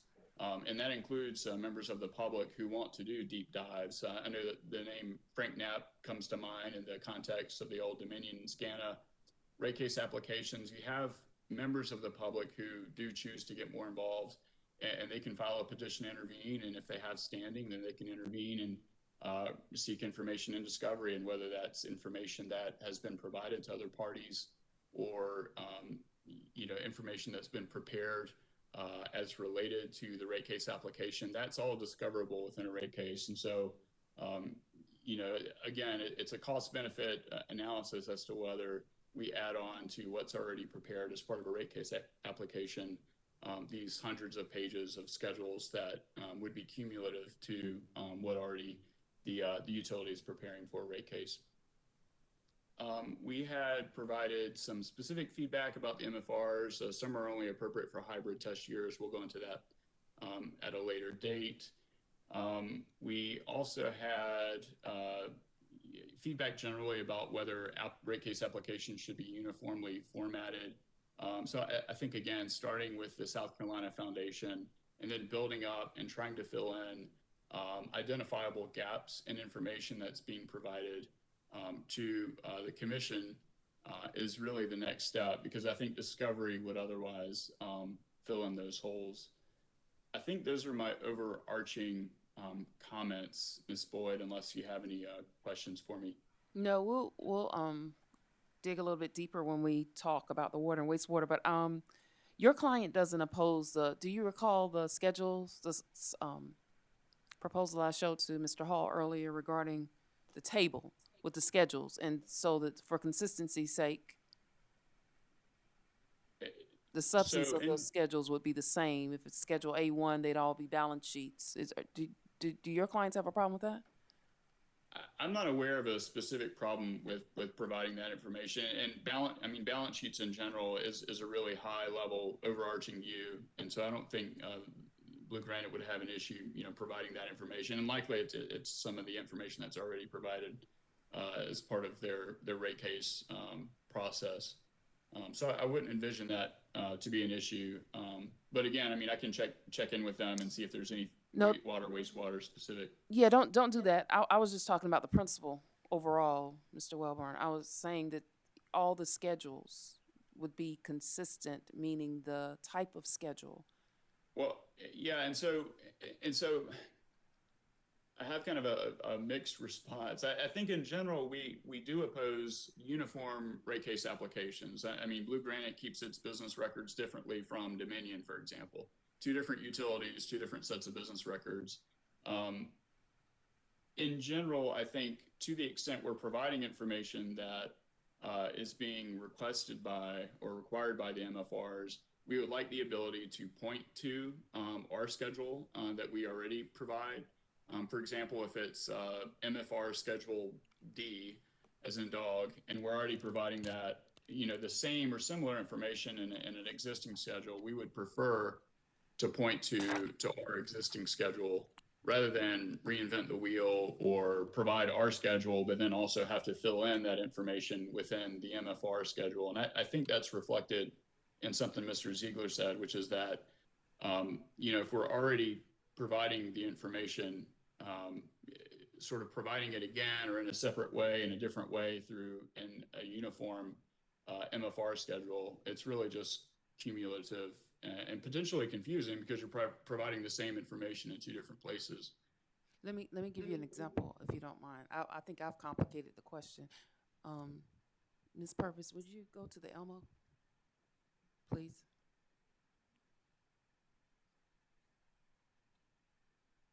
And Ms. Boyd, I'll try to pull this up too on my screen. Is there a date on which this was posted? Look, okay. No, look, this is just our regulation right now. Maybe the next one, I'll join WebEx, and that way, this is all I'm talking about, Mr. Wilborn, so that you won't have to go back and forth on live stream. So all I'm saying is if the commission's regulation currently stated for a letter, let's see, 103-823, big A, number 3, little a, balance sheet. If that said Schedule A, balance sheet, and then little b said Schedule B, profit and loss statement, and then little c said accounting and pro forma adjustments, that's all I'm talking about. Yeah, not at all. Okay, I mean, because that's already going to be prepared by the company in their rate case application process. And so sticking a label at the top to make that deliberate connection with this regulation, that would not be an issue. I think where we struggle is, adding to our rate case application, its attendant schedules, a whole raft of additional schedules that are uniformly formatted and that don't readily jibe with, the business records of the company, if that makes sense. Yes, I think when Mr. Hall and I had the exchange earlier, I think that's what he said, that when he meant uniformity. It's just that all the schedules, if you're using our current regulation, what's the first one? Balance sheet. So all Schedule A's would include a balance sheet. That's just the existing regulation. Schedule B, for all entities, let's say they're all water utilities that file a rate case application, Schedule B would be the profit and loss statement. I think that's all he's recommending there.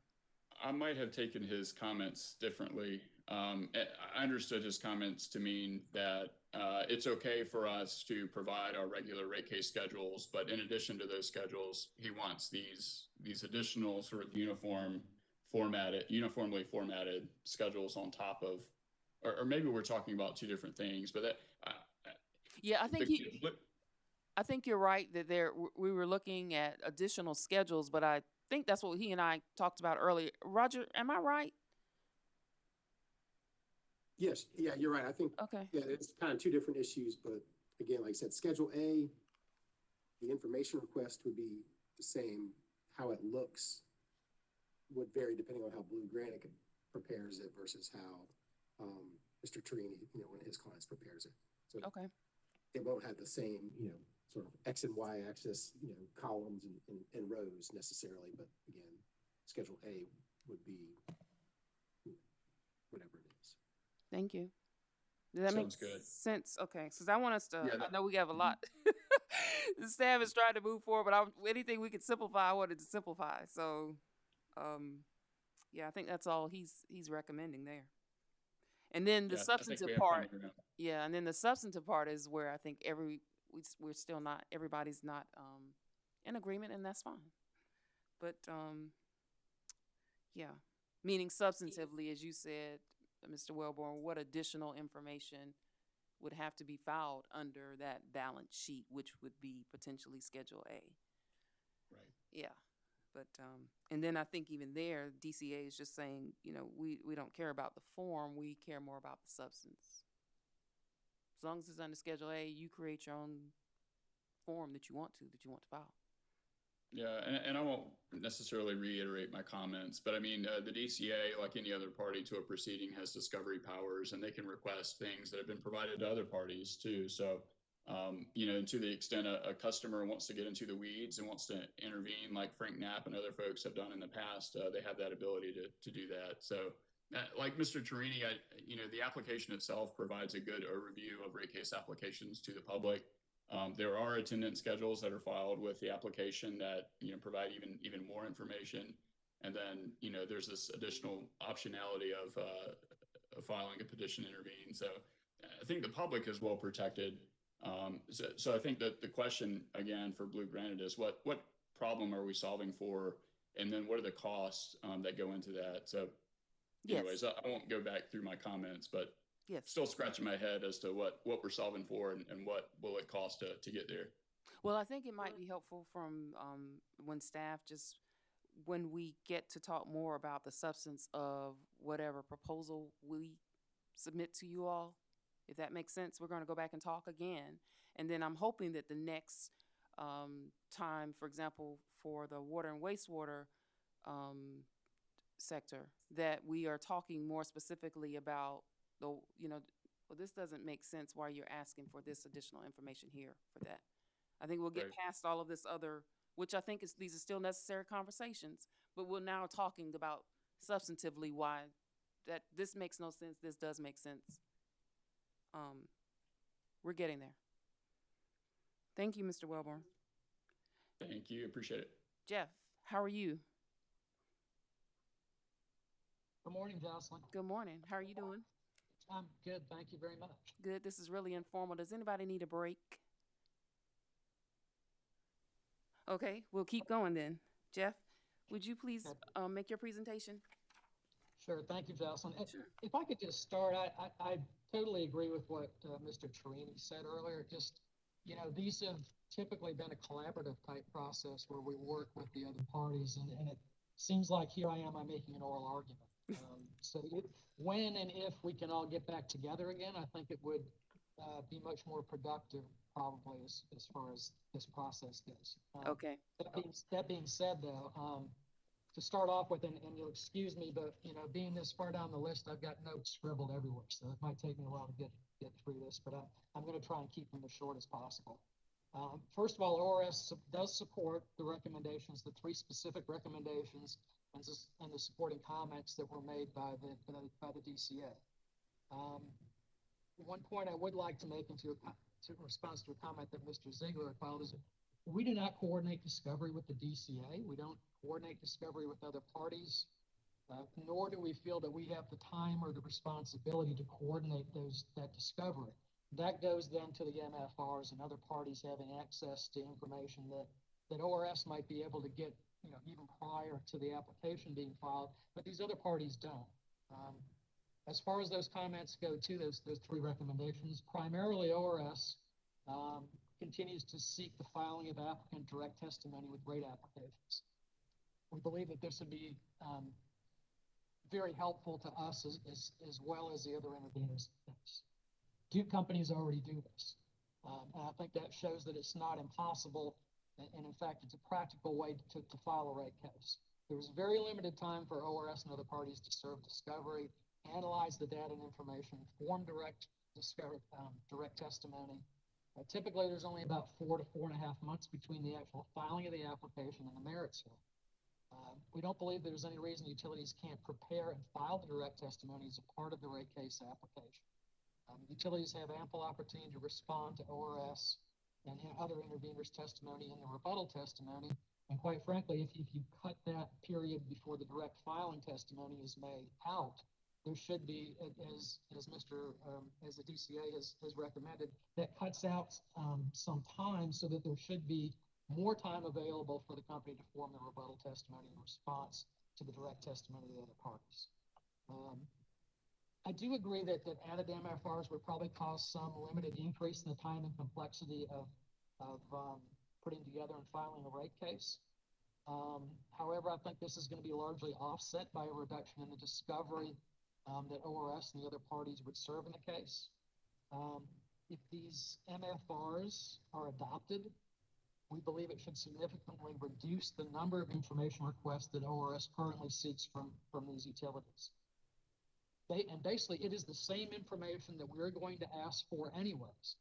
Why not just have that information together and filed with the application?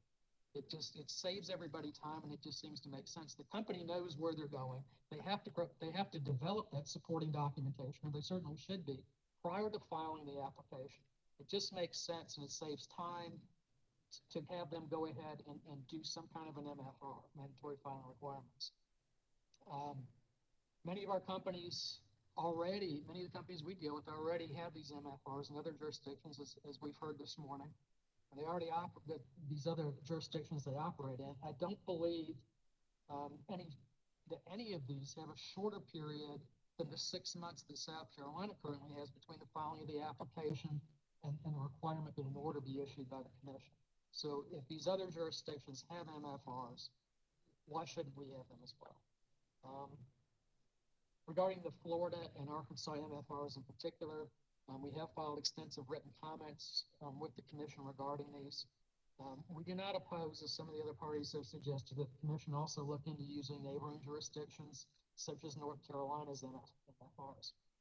And again, we realize that many of our utilities operate both in North Carolina and South Carolina, and some coordination or at least looking at the North Carolina MFRs would certainly make sense. We also agree that schedules pertaining to future hybrid test years probably are not proper for use in South Carolina. So those that pertain to that type of test year would not be applicable here. As to tailoring the MFRs, we agree that there are certain differences between electric utilities, water and sewer utilities. We don't object to some tailoring by industry, but do not agree that utilities in the same business should have different requirements. Standardization, I believe, is beneficial to the commission in reviewing the propriety and the qualifications of an application, as well as for the interveners.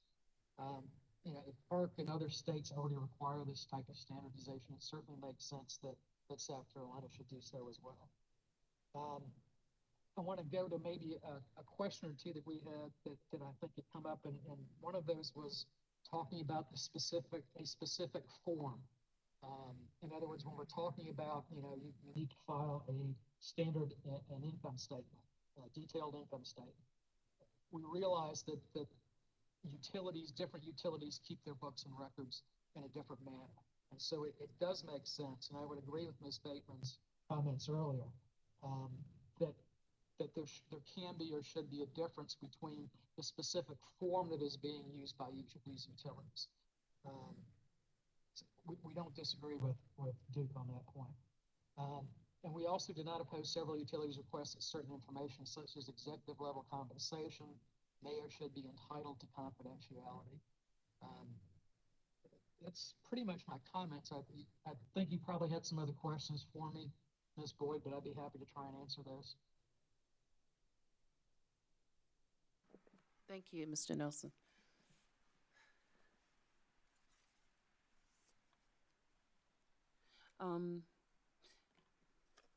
Mr. Nelson,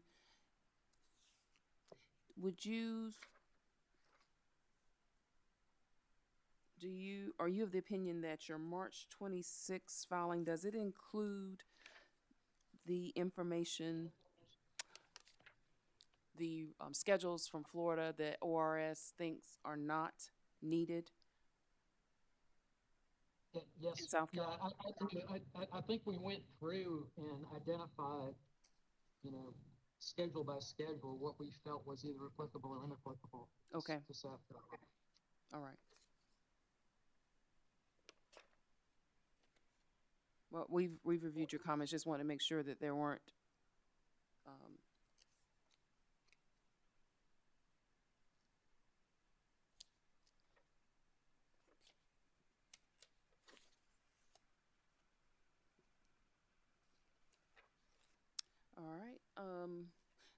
Mr. Nelson, what do you think about, did you hear the comments earlier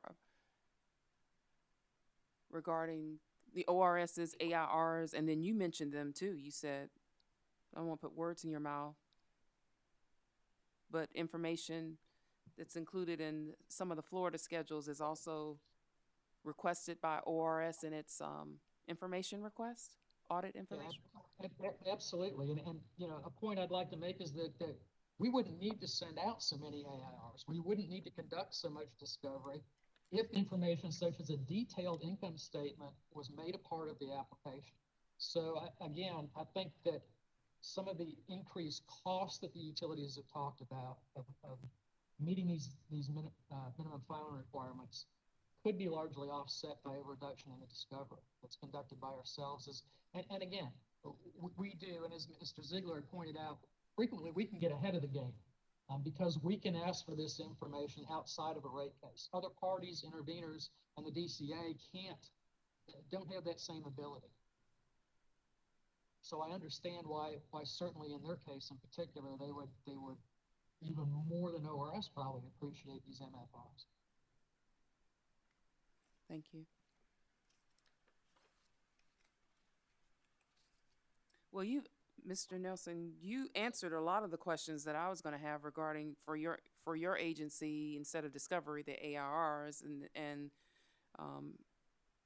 the impact additional minimum filing requirements might have on your agency's operations. You answered that.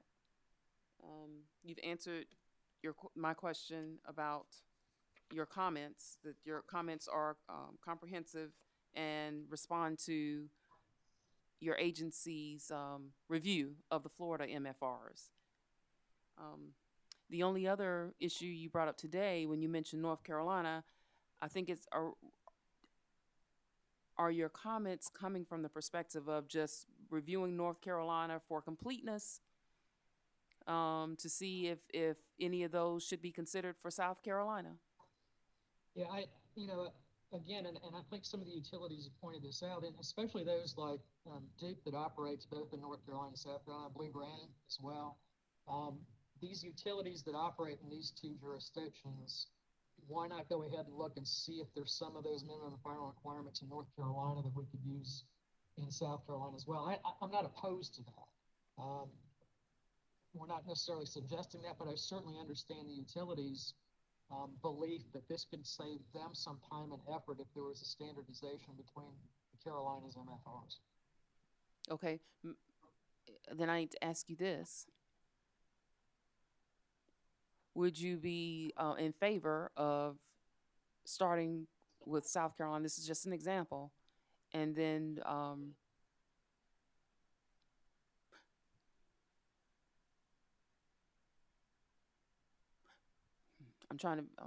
don't want to, how would you want, when we review North Carolina again, would you want us to consider just using what we currently have and North Carolina's requirements, Mr. Nelson, versus the Florida? I am not familiar with the North Carolina ones. Okay. All right. You're kind of asking me a question that I'm really not prepared to answer. No problem. Did someone call my name? Oh, I'm hearing things. Okay, Mr. Nelson, those are the questions that I have. I think the biggest one was when I heard you say North Carolina. I was wondering if you felt we should favor those more over Florida, but you're not sure right now. I guess you just want to see our final proposal before the notice of drafting, and then and honestly, talking about comparing Florida too. I mean, Duke also operates in Florida, and I think Blue Granite also operates in Florida. I mean, so we do have utilities that don't just operate in North and South Carolina, but also some of these utilities operate in Florida as well. Right. Okay.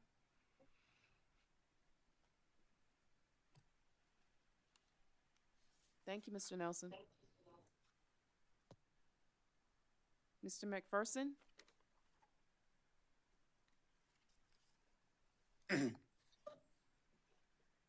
Good morning. Good morning. I just want to introduce Pia Powers from Piedmont. She will be presenting today. Okay. How are you, Ms. Powers? I'm very good, thank you. Are you able to see me? I'm just making sure my equipment is working for you. Yes, ma'am. I can see you. Thank you. My name is Pia Powers. I'm the Managing Director of Gas Rates and Regulatory for Piedmont Natural Gas. I just want to give you a brief overview of Piedmont's comments in this docket. Our original comments explained that we are certainly supportive of minimum filing requirements. We feel like it provides a very good, strong basis upon which discovery responses can be issued and prepared. In North Carolina, Piedmont Natural Gas provides minimum filing requirements, and they're submitted at the same time as the rate application, and it's in the form of the G1. I know that Duke Energy has, DEC and DEP have shared the E1 requirements for electric. They're very similar to the G1 requirements, not identical, but similar to the G1 requirements in North Carolina. So our initial comments suggested that they be looked at as an opportunity to use in South Carolina. The comments we made on March 26th, as requested by the Commission, were specifically in regards to the Florida MFRs. We reiterated that we're supportive of MFRs, the Florida ones. We provided comment that they were for electric utilities, and so there would need to be tailoring of terminology and format in order to be applicable to gas utilities, and some of the specific items, schedules in the Florida MFRs wouldn't have any applicability to natural gas. But in general, we shared in our comments that they could be made generally applicable to gas utilities in South Carolina. Before I, ready myself for questions from the Commission, I just want to share in general, it's our desire to provide information concurrent with our application that certainly serves as for full transparency and basis for questions and meaningful discovery. We would like to provide MFR responses, whether they're ultimately like the Florida ones, subsequently tailored, or based off of North Carolina G1s and then tailored for South Carolina, or built from scratch for South Carolina based on the current based on the current categorizations that are in 103.823 A3. Whichever direction becomes the starting point, it's certainly our goal, and it sounds like the goal of all the other parties that I heard on today's call in this workshop, that we just want them to be meaningful to all the parties, to be able to understand our filing, and so that we all can all be on the same page and have a meaningful vetting of the issues in the proceeding. That concludes my overview. I'm certainly open to questions. Thank you, Ms. Powers. And Mr. McPherson, I don't have many questions at all for you. I was just curious if you noticed in Florida, you probably don't know about the level of discovery request, or let's say North Carolina. Yes. Do you think there would be a lot more requests without the MFRs that you're required to file in North Carolina? In North Carolina, and we also operate in Tennessee, so in those two states we have minimum filing requirements, and they're very similar. I think that the minimum filing requirements, the existence of them, does help discovery because it allows the parties to look at the MFRs and say, oh, tell me more about this, and do a deep dive into any specific question. So I think it does streamline this discovery process. It wouldn't necessarily, it's hard to say, would there be more discovery without them? I can guess, possibly, because it's a lot easier, I think, to ask discovery when you've got a set of MFRs, and then you're asking deeper dive questions or asking about trends that are evident from what's in the MFR. So I think it provides a very solid basis from which discovery can be initiated and engaged between the parties. For that reason, we're supportive of it. We think it does streamline the communications and collaboration of the parties in the proceeding. Thank you. Well, that's all I have, Ms. Powers and Mr. McPherson. I appreciate your time. Thank you. Ms. Fox and Mr. Turner. Thank you. I appreciate the opportunity to provide comments on behalf of Lockhart Power Company today. First, I'd like to say that Lockhart Power is different. They have under 6,200 customers in South Carolina. So while they're an electrical utility and an investor-owned electrical utility, they're very different from the other IOUs in South Carolina. And they're more in line with the water, as far as size and resources, they're more like the water and wastewater utilities in South Carolina than they are like the other IOUs. As far as mandatory minimum filing requirements, we believe the current system is sufficient. From Lockhart's standpoint, they historically have filed their testimony with their application, and they have worked with ORS on the front end even prior to filing to make sure that ORS understands and has a heads up about what's coming. They have all of their worksheets and backup documentation all gathered prior to filing a rate case. And that's, for Lockhart, that's pretty much a necessity because of their limited resources. They can't, within a compressed time frame, file testimony and do all the kinds of things that would ordinarily be required in a rate case. So they sort of have to have their ducks in a row up front. We believe that minimum filing requirements made mandatory across industry for electrical utilities, for example, is problematic as it relates to Lockhart because of their limited resources and small size. It would disproportionately affect them. So I think Dominion talked about 5,780 hours to pull together exhibits for their most recent rate case. And just to put that in perspective, if you work 40 hours a week, 50 hours a year, that's 2,000 hours. And that's more than a full-time job for most people. So if you're looking at almost 6,000 hours to pull together exhibits, that's 3 full-time employees working for a year, which is a longer period than a rate case usually takes. So as we stated in our comments, Lockhart has 2 full-time accounting personnel, and they're responsible for all accounting and customer service functions within the company. So a rate case really taxes the resources of Lockhart. So I just wanted to say that as far as the consumer advocates suggestions, pre-filing the testimony with the application, that's something Lockhart historically has done. Standardizing the schedules, I think, with as far as following through the current regulation, if the balance sheet was under Schedule A and the profit and loss was under B and the accounting and pro forma adjustments were under Schedule C, that would help standardize. As far as just that numbering sequence, I think that would be helpful to help rate case applications have some uniformity to them without commenting on specific substantive suggestions, which we would reserve the right to do as far as those go forward.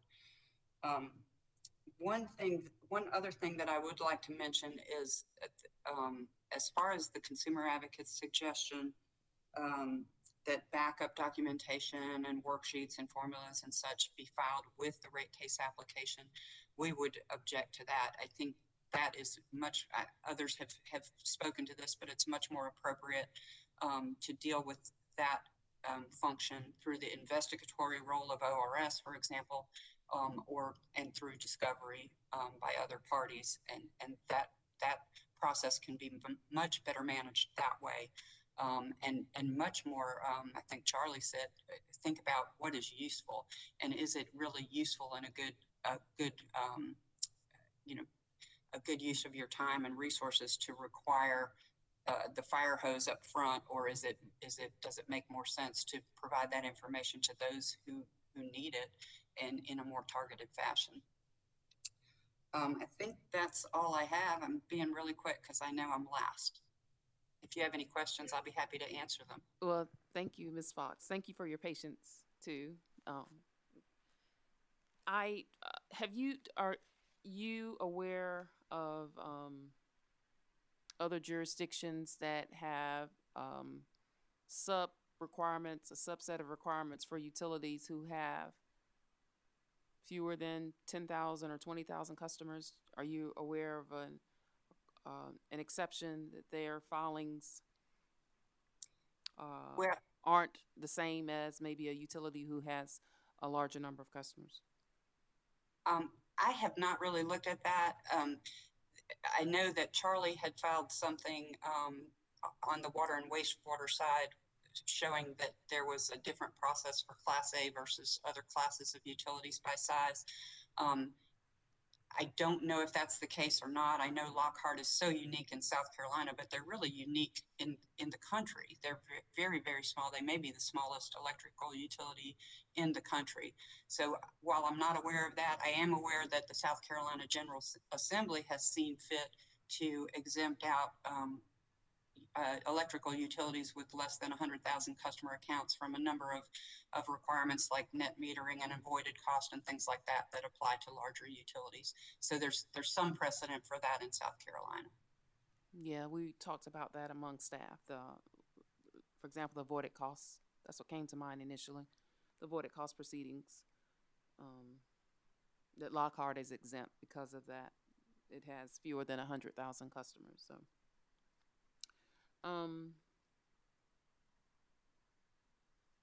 Oh, I did have one other thing. So we reviewed, reviewed Lockhart's last rate case filing, the application online on DMS, and the company, do you have an opinion about memorializing, at least for companies the size of Lockhart, requirements that are similar to, at a minimum, what the company filed in its last rate case? I might have to ask Mr. Turner to address that. I don't know. I have in front of me a list of the exhibits that we filed on behalf of Lockhart in that rate case. But I know, as Mr. Ziegler said, every rate case is different. Every company is different. So I don't know if any of these exhibits were specific to the request that was made in that case, or if other rate cases would be different or not. Mr. Turner, are you available? Yes, I'm here. Yes, I agree with what Ms. Fox said, that, we could definitely provide, what would be for us a standard adjustments that are made there and the documentation that we've provided in the past. There are some within that last rate case that would not apply to our next rate case because they were specific to that and the circumstances at that particular time. So, as far as to try to specifically state that we would have those exact same exhibits in our next rate case, I don't think that we could be able to make that, a definite one way or the other. Okay. Thank you.